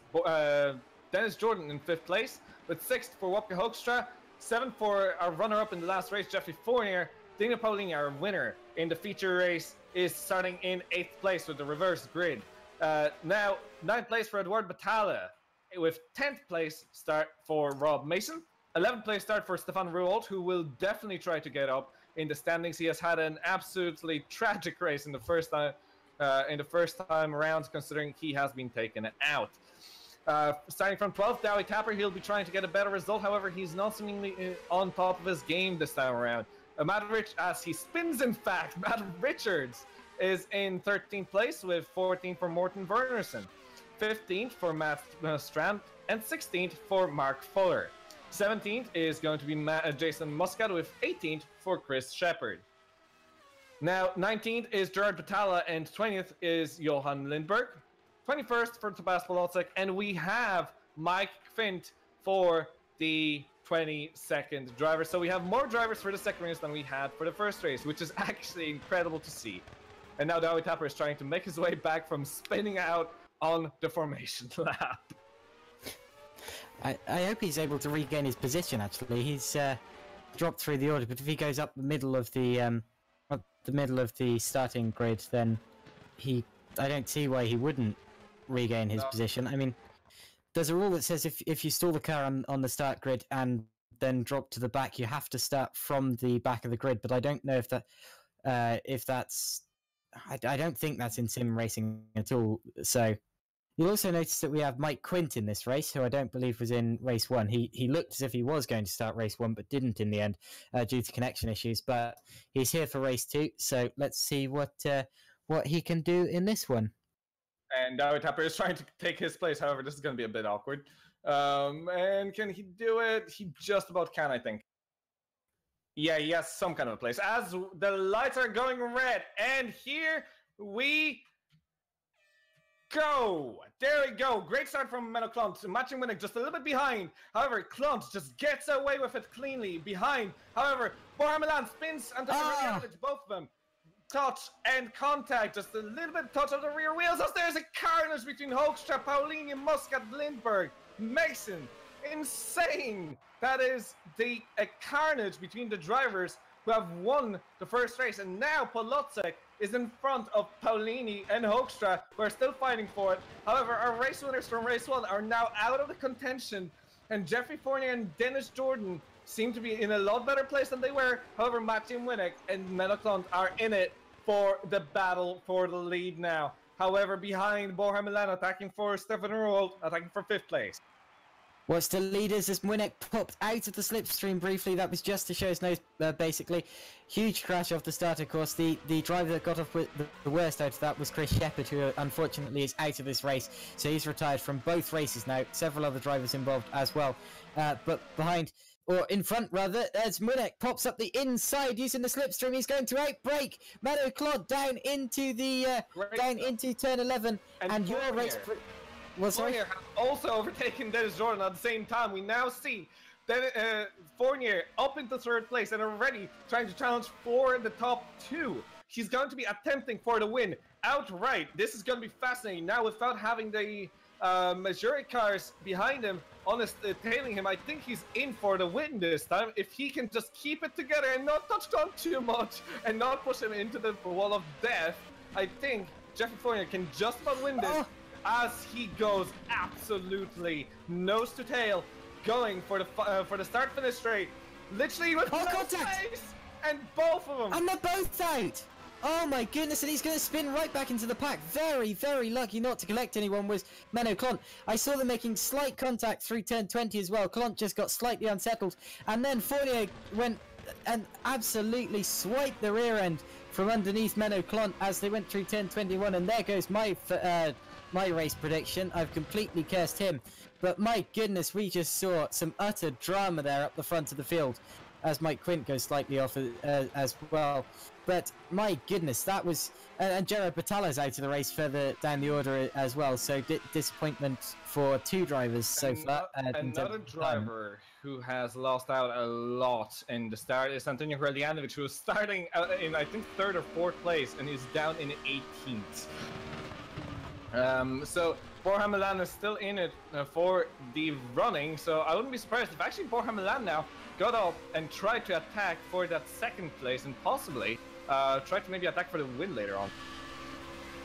But let's see what happens once we actually see some gaps, because that's going to be the most important. Borja Milan with a little bit slower first sector, however he has the record in the middle sector, so he is keeping that gap in around the same area.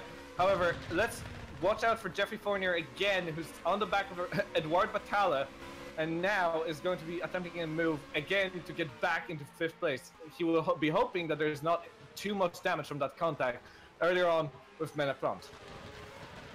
Absolutely, because not only did Menno Klont get tipped into the wall, he then bounced straight back across the track, back into Jeffrey Fournier. So, of course, we don't know what kind of suspension damage has been done to either cars. Hopefully it's minimal. But, of course, that has had a big effect on the race so far. Eduard Battala, meanwhile, is up to 5th place. So, of course, that's... Oh, as I say that, he has a big wiggle and almost loses out to Jeffrey Fournier. And possibly will lose out to Jeffrey Fournier now down towards the turns 5 and 6 chicane. Fournier is going to be on the outside. Also, was that a spin I saw? Oh, no, it was just a big drift from Dennis Jordan further up the order. Battala somehow has held off Fournier. Kacper has had a contact with Fournier, and Fournier loses out that tiny little gap with which he had with Battala, and now he's gonna have to try and come up with another plan, since there's still no DRS. So he still can only rely on the actual slipstream from the cars, and now he's gonna have to close in very far. And now he's gonna be attempting a move in the 2nd DRS zone, but of course DRS is still not available, so it's just purely based on slipstream, and I think he can do it. He's definitely closing in. He's definitely closing in quickly enough to make an attack. He goes to the inside. Battala doesn't go too defensive, and now Battala is all done and over. And indeed, Jeffrey Fournier does move up into 5th position. So it's Winnick, Jordan, Milan, Ruo, Fournier, Battala, Tapper, Kolodziejczyk, Strand, all in contact with Klont. Strand and Klont all... Oh no, that was Hoekstra and Richards there, almost making contact, and Richards now dropping back towards Polini. And Strand and Klont are still indeed in 10th position. I just got a bit carried away there, but anyway, that's for 13th there. The battle to keep an eye on, though, is that one for 2nd place, because as you said, Milan showed in race 1 that he definitely had the pace to take it to Dennis Jordan. He was really catching him in the closing laps, and let's see what he does now. But Stefan Ruo is not far off Milan here. I'm very impressed with Martin Winnick. He's doing laps which are on par with Stefan Ruold right now. And Stefan Ruold is putting in the fastest ones on track so far with 1:47.8. The fastest laps we've seen in the first part of the race in the last time around was low 40, or even later, was low 47s, and mostly in the mid 47s, which means that is indeed very good pace from Martin Winnick, who is definitely pushing and trying to get for that win. So I think that Martin Winnick is actually on the way to possibly go for his first win if he can just keep this up, if he can manage these tires well enough, and if he can just hold it off. However, speak of holding it off, Borja Milan has Dennis Jordan squarely in his sights, and he will be moving in. And now that DRS is available, it will be a completely different ball game. However, Absolutely. However, do you feel like sometimes it nearly sometimes the DRS seems a little overpowered. Sometimes the DRS seems underpowered. It's kind of funny. It's kind of funny that way. But in a little bit of a train, no matter what happens, it seems like the guy in front of it is gaining the most. Well, it is like that in reality. Actually, I mean, I actually went to see a few rounds of World Series by Renault back when it went to Silverstone and Donington, and that of course is the series that this car is based on, and it was like that in reality. You didn't know if the slipstream was going to work or not, which was quite bizarre. But yeah, we've seen that a couple of times. The Wall of Death has just claimed its first victim, and it's Dawe Tapper. So Tapper, unfortunately, ends his disappointing weekend in the barriers at the Wall of Death. Actually, fire in that car, so that was a big impact there. That killed his engine. What, sorry? That killed his engine. So, yes. By the way, last lap, Martin Winnick with the fastest lap of anybody throughout this race, putting in another very fast first sector, his fastest so far. However, Tomas Baltic puts in the fastest first sector of anybody this race. So it goes up and down. However, Martin Winnick is doing some incredible work, and he's already 3 seconds in front of Dennis Jordan. I tell you what, one of the whoever was running right behind Dawe Tapper there was very lucky not to get taken out in the incident. He was certainly very close to getting taken out there, I believe. Actually, that happened quite high up the order. Was it Matt Strand, or it was someone around that area? But anyway. So now that I see, sorry, just a comment. Oh, spin for Mike Quint. Oh, Mike Quint. He's just probably not used enough to these guys. I hope he used some of the time he was for the first race for a bit of practice. However, Alex Siebel has come. Never mind, just more contact. That was Trelian Richard Lindbergh for 14th. As commented, not greatest racing he's ever had over the course of this season. However, this little tiny thing in the back of these cars, that is the DRS, is unnecessary. So he prefers to be completely natural in terms of not using DRS, but rather prefers to get slipstream and then get proper racing like they used to in the olden days.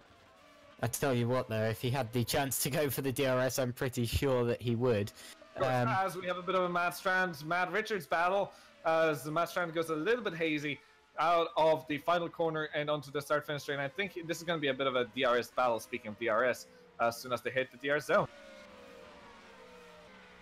Absolutely, yeah. DRS is often very effective in these cars because they do have a lot of downforce, more than the Formula Challenge cars do, of course. So when you open up the rear wing and just subtract a lot of that downforce, oh, as Matt Richards looked to the inside of the hairpin, and he touches Matt Strand in the rear, and that was very dangerous, and that might allow Dino Paolini to get a good run hit. Paolini, of course, our race 1 winner.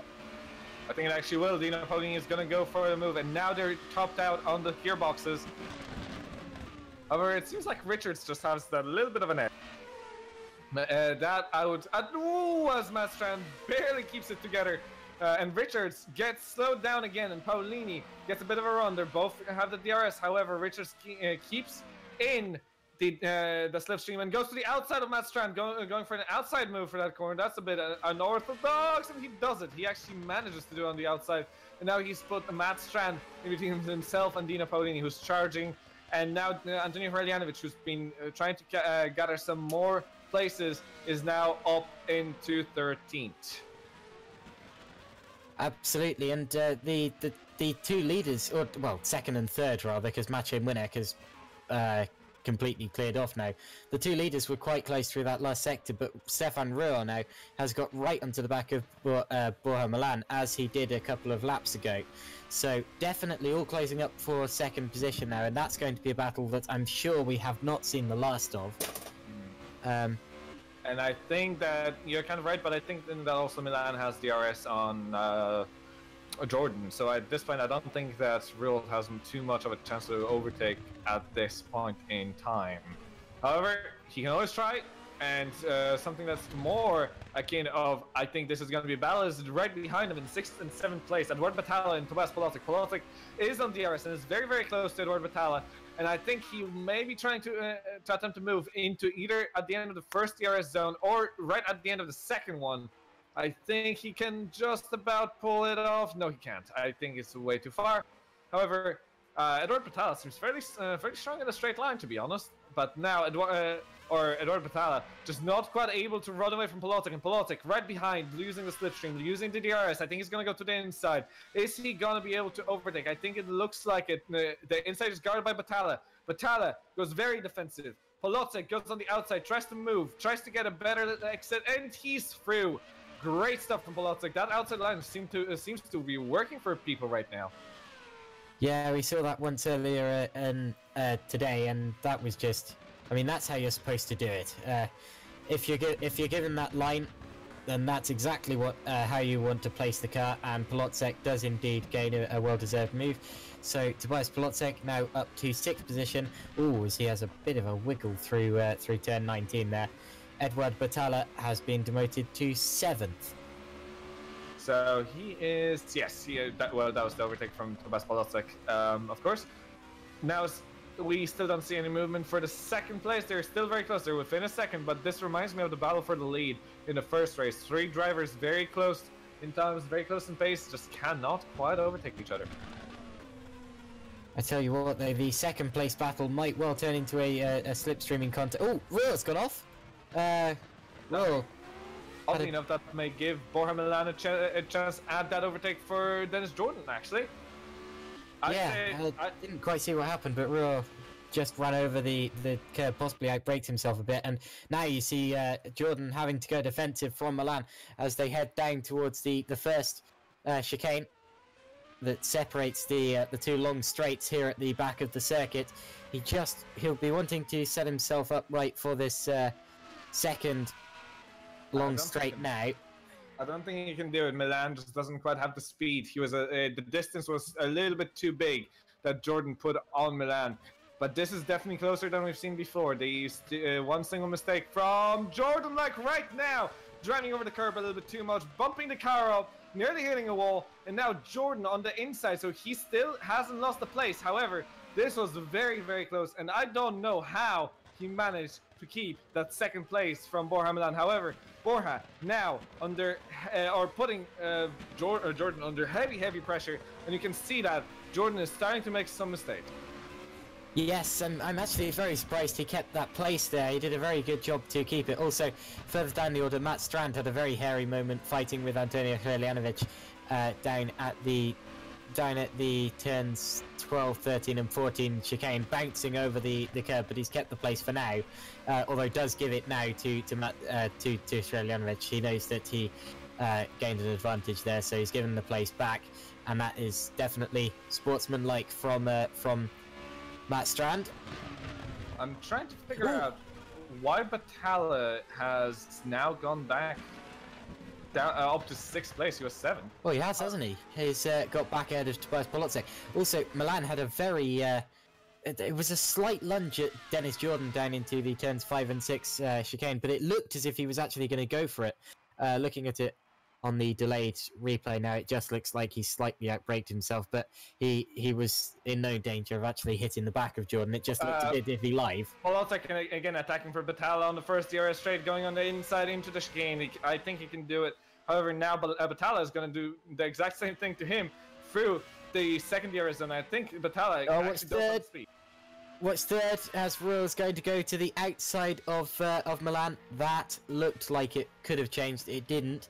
And actually, Geoffrey Fournier now is trying to get back on this as well, as Batalla and Polotzek are going to go side by side again for about the 3rd time in 4 laps. Well, in 2 laps rather. And Batalla is now back ahead. So Batalla 6th position. Pauline is trying to get himself into the fight for currently 9 players between Matt Richards and Menno Kant. He is in the middle of it. But yes, there are multiple battles right now with multiple fronts to it. But at this point, I think that Geoffrey Fournier has kind of lost himself that chance to win with that contact earlier on with Menno Kant, to be honest. So If anything, I think at this point, Maciej Młynek, it's his race to lose more than anything. But he still definitely has chances to win for the second place, and I think that he will definitely be pushing for it. While otherwise, a lot of drivers seem to be doing a lot of battles at the same time. Absolutely, I wouldn't be surprised if we see another attack this time round from Stefan Ruhl, because he's in a very, very attack or be attacked position with Geoffrey Fournier right on his rear here. So if he doesn't go for it now, he's not going to go for it in time that he doesn't get passed by Geoffrey Fournier, quite possibly. Kolodziejczyk is going to overtake Batalla again, the exact same way. I have a feeling. Those two are inseparable rather. Indeed. And it's the exact same move, and I have a feeling Batalla is going to do the exact same thing again. Just brake perfectly, get in through that corner perfectly, and minimize the gap. A bit of contact between the two.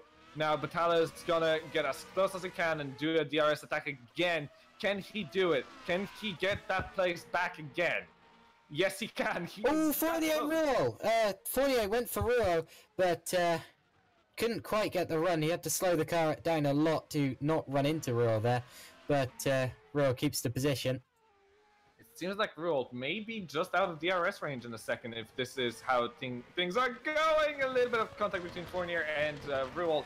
However, that is still fair in the game. There isn't too much to be... well, there wasn't too much foul play there, if any, really. There was just a bit too close. However, now Geoffrey seems to have dropped back a bit. This could be down to just not quite, being able to get the grip out of the tires. Maybe he just overheated them for a second. This is a very, very tense race. In this battle for 6th to 5th positions, you don't know who's going to attack and when, and that is what I love about racing. It's always completely unpredictable, especially in battles like this, and you never know what's going to happen next. I agree, and to be honest, DRS adds a little bit of that predictability, but it's still drivers having to push as hard as they can. As Milan makes a mistake and Ruhl just about gets behind him, and I think that this could be an attack opportunity. However, somehow Milan, even though he made a mistake coming out of the hairpin, it's still slingshotted him out fast enough to not be under too much threat from Ruhl. I think that's very odd, but we've seen that cars are sliding around today, and they're still not losing time. It's a little bit odd, don't you think? Yeah, I mean, we've seen plenty of cars getting slightly sideways into corners, slight lockups all race long and all Thursday. It's Wednesday, isn't it? Yeah, all Wednesday long. Had to think for a second there. And in fact, just as I said that, Stefan Ruhl had a bit of a slide as well, and Batalla and Kolodziejczyk are side by side again. Batalla gets that for now, but that's not going to work. That was never going to work, and Wopke Hoekstra takes advantage of that and moves up to 7th. I mean, I don't see what Kolodziejczyk thought he was going to achieve by sticking his nose there. It wasn't wanted there, and it wasn't expected there, and contact was always going to happen. But anyway, Wopke Hoekstra, the beneficiary in that. It's all changing for 3rd. Oh, off! Milan and Jordan are off. Now, I didn't see how that happened. Milan's slowing down, so obviously he thinks it's his fault. And Fournier is now up to 3rd, straight behind Stefan Ruhl, who's up to 2nd. Oh, what happened was Milan didn't quite get the braking point from Jordan. He missed the braking point entirely for that corner and just clattered the back of Jordan. And then Jordan just had nowhere to go. So Milan now was waiting for Jordan just as a courtesy, since he knew that was his own fault. Unlucky, that was a purely mistake. Probably just lost his concentration for a second and just didn't brake in time. So easy to do and so hard on a driver when it happens, because you know that you've damaged your own race and someone else's quite severely. But that Fournier is attacking Ruhl now. Ruhl completely defensive, going into the chicane, and Fournier already up to 2nd place. Now, if he can hold this through the S's, can he hold it? Can he hold it from Ruhl? Ruhl is very close. Now, I think Fournier is going to have to do something incredible to defend from this DRS move from Ruhl. Ruhl already through, and he is done and dusted again. So Ruhl regains that 2nd place, and all that battling, all that's going to do to them right now is lose them time to Maciej Młynek. Yeah, two textbook moves, one in either direction, and that, that was quite standard from both of them with the DRS there. Yeah, so the two drivers, of course, now don't have any trains around them, so they can just concentrate on the DRS working in between the two. It just seems that in a train, the DRS is less effective even for the driver who's right behind. It's just due to a very similar, I'd say that's a very similar effect to what we see in NASCAR, in fact, with when there's just more than one car slipstreaming, the cars behave differently, of course. And aerodynamics is a very complex system, and it's just a very, very difficult thing to predict sometimes as to how it works in a tandem of 3 cars or more. Oh, accident for Mike Quint further down the order. It wasn't at the wall of death, or not that I see. It looks like he's just over-rotated the car coming out of turn 20, and he's going to have to pit now. I believe he was actually running 15th, or was it 16th? So very close to the final points-paying position, and that's a shame for him. In fact, another attack from Fournier. Fournier, this time wise to the tricks of Ruold, is going to go for an attack in the second DRS zone. He backed out of it, and now is going to go for a move here. Can he do it? Can he close in? I think he's a little far. I think he just didn't quite have the good exit. However, he's going to attempt it. He's going to go to the inside, possibly for a very late launch. He's not quite going to do it. He's not desperate enough to attempt to move yet. However, their last lap was actually a lot quicker than Maciej Winnick. Maciej Winnick doing high 48s. They're in the low 48s. This is going to be tight, and they might end up being very close to Maciej, and they might fight for the win. This may yet not be over. No, indeed, it is. It's definitely not over. Ruold definitely catching Winnick on that last lap. Winnick knows that he has enough of a gap that Ruold will not get enough time to actually attack him even if he does get up towards the back of him, because as I said earlier, passing's one thing or catching's one thing and passing's another. But all it takes now is from Winnick to make one mistake, and he's right back in the hands of Stefan Ruold. So the two drivers behind him, though, are absolutely charging. The two absolutely fastest times until Dino Paolini took it from them. But they are charging at a second and a half quicker a lap. This is intense. This is going to be very close. This is Ruold now going in the slipstream. It's 2 seconds. However, that looks like next lap around we're going to have slipstream from Maciej Winnick for Stefan Ruold, and this will be crucial. This will end up in a difficulty for Jeffrey Fournier, who now has to deal with a lot more difficult of a situation to overtake, and I don't think he can quite do it that easily now. However, he's now very close, a lot closer than last time, now with DRS and better exit than Ruold. He's gonna go for a move on the inside. Ruold just leaves enough room. He backs out of it, doesn't try to force his way through, and that's probably a very smart move, considering we've seen some of those moves not work and end up in tears. Of course, if they are both going for the win, it would probably be beneficial to them to work together now and chase down Maciej Winnick, and for Fournier not to do any dive bombs now. But anyway, Fournier wants every position that he can get, and of course, as a driver, you don't entirely know how much time you've got left in the race. So Stefan and Fournier both are very fast drivers, so. Oh, spin for Patala. He was running high up in the points, and unfortunately he isn't anymore. He's down in 12th position. That is very unlucky. However, that happens. I guess it was bound to happen at some point for somebody to catch a spin. This is not the easiest series to drive, to be honest.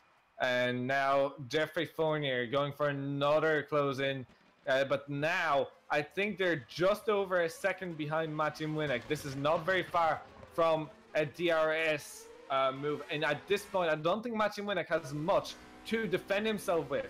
Now the problem that will entail is that Stefan Ruold, if he does overtake Maciej Winnick, if he does manage to do that, it's gonna leave him vulnerable to Jeffrey Fournier or whoever is behind him to be attacked again, because at that point he will not have a slipstream, he will not have the DRS advantage that he currently has over Winnick. Again, it's attack or be attacked or both. So, Rural definitely needs to make his move soon. Talking of moving, Fournier is right in the slipstream, and to be honest, he's going to poke to the inside here. If he can just outbrake Stefan Rural, no, he's not close enough this time around. But I tell you what, the gap for the lead has really come down. I remember laps ago when Winnick was just a speck in the distance. Now the top three are separated by less than a second. So, Winnick possibly asking too much of his tyre life or something like that early on, and he's really dropping back towards the others now. And this could get very close as the race goes on, as Freljanovic and Klont make slight contact, and Klont's going to run over the grass there. That's for 10th position, which Freljanovic gets for now. But it's the leaders I'm interested in, because with 2 or 3 laps remaining in the race, certainly not much time left for a move to take place. No, 3 laps remaining at this point, and now this is game on. This is the 3-way battle for the lead. Matching Winnick, who is now not doing that great of a pace. His last lap, 149.1. The driver is charging behind him, 1.2 seconds quicker last lap around. This will be absolutely intense as Winnick barely holds it together. His tires are gone. His tires have to still hold for another 2.5 laps. As Ruwald is now on DRS, on very close to slipstreaming, and now Fournier is a little bit further back, but this is gonna be very, very close. I think that Maciej does not have too much of a chance at this point of holding that lead. However, he's done a very good first sector, best of his race, better than any of the drivers behind him. However, now Ruwald right behind for the second DRS zone. Can he do it? Can he pull it off? Can he overtake into the corner after the second DRS zone? He is so very close. To the outside he goes. Can he do it? On the outside. We've seen moves like this happen. No, he can't. No, he can't. Winnick just gets a better line. Now, Fournier, can he get a run? Can Fournier get a run? He does get a little bit of a run, but Ruwald just doesn't quite allow it to happen. My goodness, I really thought that Stefan Rural was going to go right around the outside of Winnick there. It wouldn't have been the first time this race that we'd seen it happen, but that would have been an absolutely amazing move. It was certainly worth a try, and I tell you what, I thought that was going to change there. That's why I shouted yes. But my goodness, still an incredible battle for the lead. It's not just less than a second now. The top three are separated by less than half a second. This is unbelievable. Look at Fournier. He's going to get right in the slipstream of Raw as they head down the start-finish straight here. Of course, not much of an overtaking opportunity there because it is such a short straight, but as by the time they get onto the back straight, who knows what's going to happen. I think they're going to be very close again. I think Maciej Winnick is struggling with his tires. However, the tires is not what dictates how fast you are in a straight line, and that's what is counting right now. And this is where it's at the moment. The long straights of Yas Marina's circuit with those Formula Renault cars, the Supercup cars here at GPVWC. An amazing finale to the season. Great battle for this end.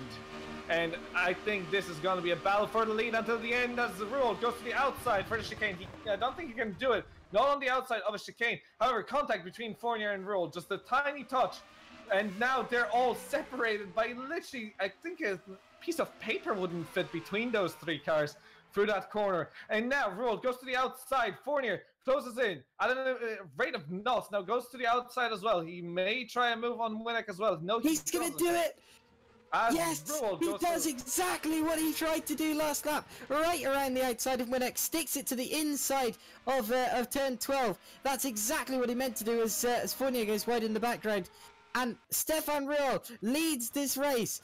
He's pulled a move on the penultimate lap of the championship. I can barely speak. This is so amazing. And Rural leads this race from Winnick, from Fournier, Milan and Hoekstra. Absolutely. I mean, what's going to happen in the final lap? We still have a lap to go in this championship, and it is going to be the final lap of the series. This is now or never for all of these drivers. For Fournier, this is for championship position as well on Fournier is now safe. Oh no, he's already sealed it, hasn't he? Never mind. Sealed third in the championship. However, this is still exciting. This is what we watch racing for anyway. Every single race is a story in itself, and this race has told an incredible story, and it still is in writing we may see even more overtakes. Fournier right on the back end of Winnick. Winnick, of course, struggling, however, doing a fantastic job this race. Fournier going for the DRS. Now, can he close in enough to attempt a move on Winnick? Winnick goes behind Ruold, in fact, trying to get the slipstream as much as he can. Of course, this is just absolutely trying to get every single bit of that speed out of the car. And now, Fournier, literally on the back end, literally on the back end of Winnick. Winnick has to go completely defensive. Last chance. Goes to the inside. Last chance, last move. Fournier also being closed in on, or Ruold, in fact. And no, I don't think it's gonna change. All drivers got through this lap safely, and I think this is it. This is settled. I think Winnick just about saved his bacon for second place. And that is still an incredible feat. The best race of Winnick this entire season so far.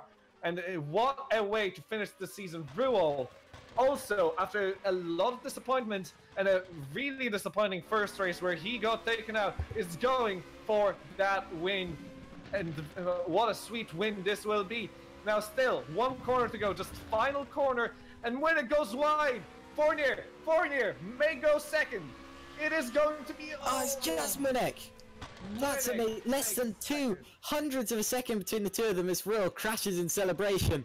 And unbelievably, Ruold has held off Winnick and Fournier. Never mind race one's gap for the lead. This one, the gap to third place was 0.837. You don't get closer than that. Third place, that's first to third. Unbelievable. Fourth place was Wopke Hoekstra. Fifth place was Borja Milan. Sixth was Tobias Polocek, followed by Dino Paolini, Matt Richards, Antonio Herlianovic, Jason Muscat, Dennis Jordan, Rob Mason, Matt Strand. Unfortunately, we lost Edward Batalla right at the end of that race there. We're just waiting for the last few point scorers to come through. Johan Lindberg is going to come through in 14th, followed by Menno Klont in 15th. Klont, of course, could have had a very good race if it hadn't been for that incident early on. Who knows what he could have done. And then just outside of the points are going to be Morten Vernison, Mike Quint, and Mark Fuller. But unbelievable end to the championship. I can't believe we've crossed the line at the last race of the championship with 0.837 separating the top three cars.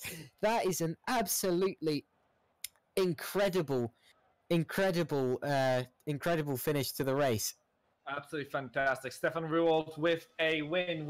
So Stefan Ruold ends up, if I can just, the website has slightly set to fail on me. However, that is Stefan Ruold. No, if I can find him. It is his second win this season and his last, of course. That is great stuff. Dino Paolini getting his first win as well in the first race, not having great time in the second race, still finishing 7th after the absolute catastrophe that happened in the first few corners. I told you the first race is going to be clean and the second race is going to be a lot more messy. However, yes, the first three, I think that's another one of those battles that are going to go down in this yearbook. What a great end to this season. What a great end to this battle. Something akin of what we've seen in Japan, something we've seen in, I think it was Brazil or Mexico. I can't remember, or I think it was Brazil now because I wasn't looking at Mexico. So it's absolutely some of the greatest races this season at the end, even after the championship has been decided. Missing Alex Siebel, of course, who is already a champion. And once again, congratulations to him for winning this championship. Absolutely deserved it.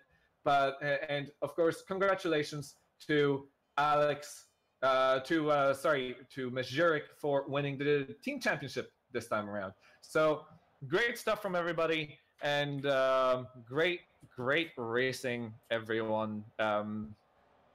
So yeah, I can't say much more, to be honest.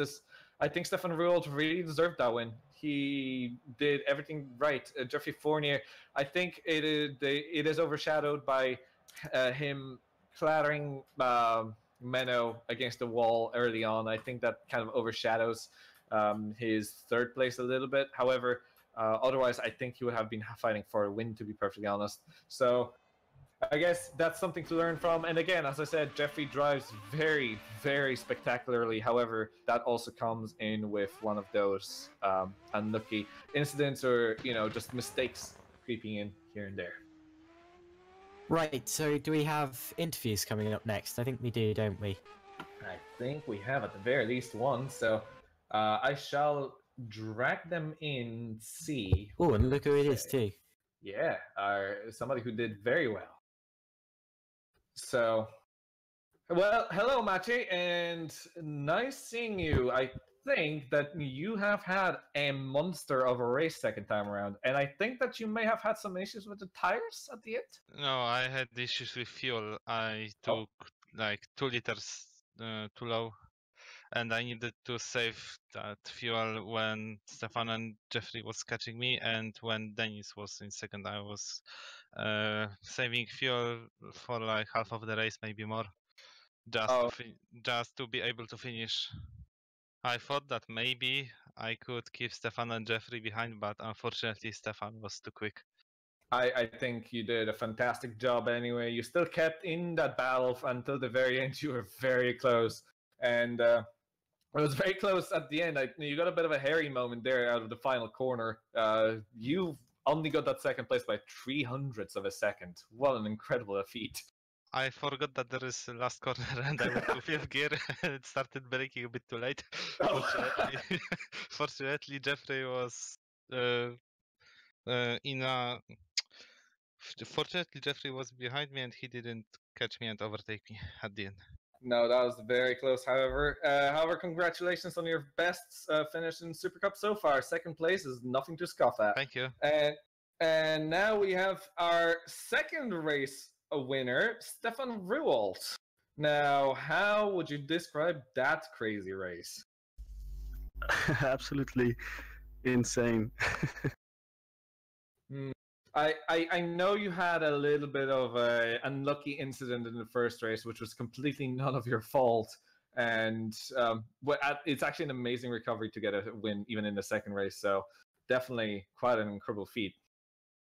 Yeah, the bad luck that struck me on race 1, I think, turned into luck in race 2.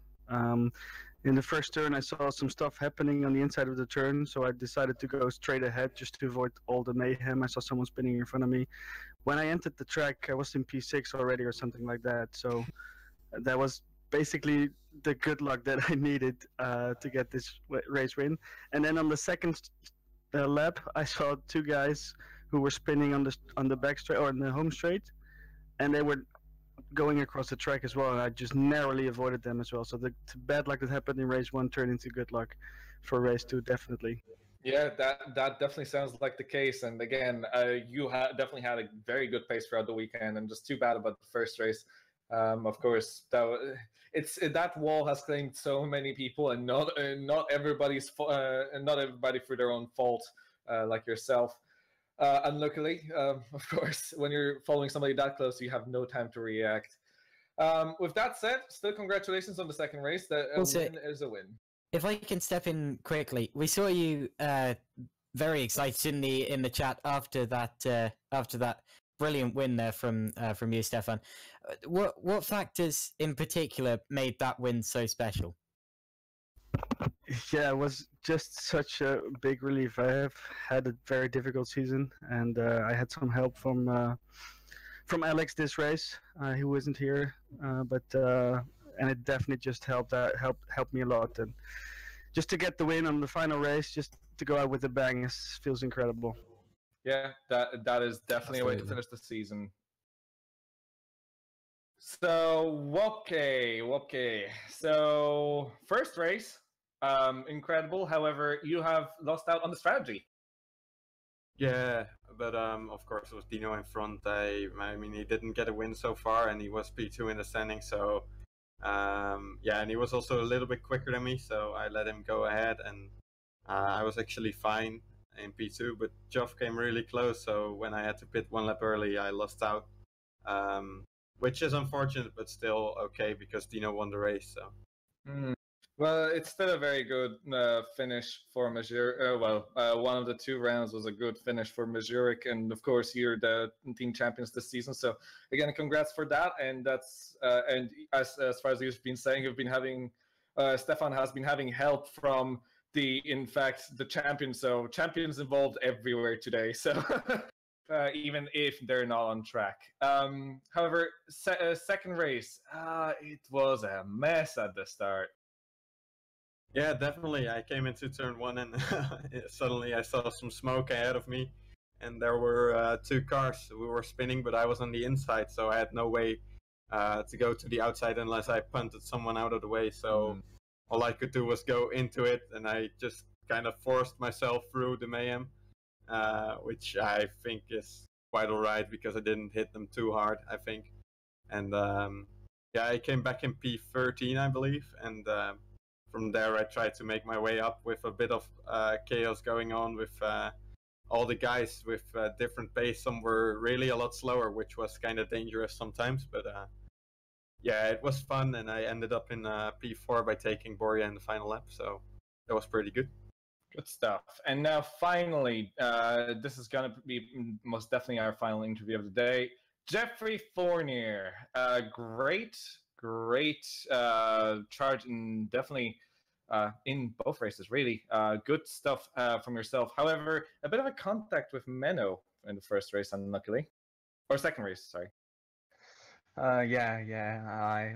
At first I thought that was Menno's fault, but after watching replay, I realized it was my fault. So yeah, sorry for that. Yeah, still great recovery. You nearly got second.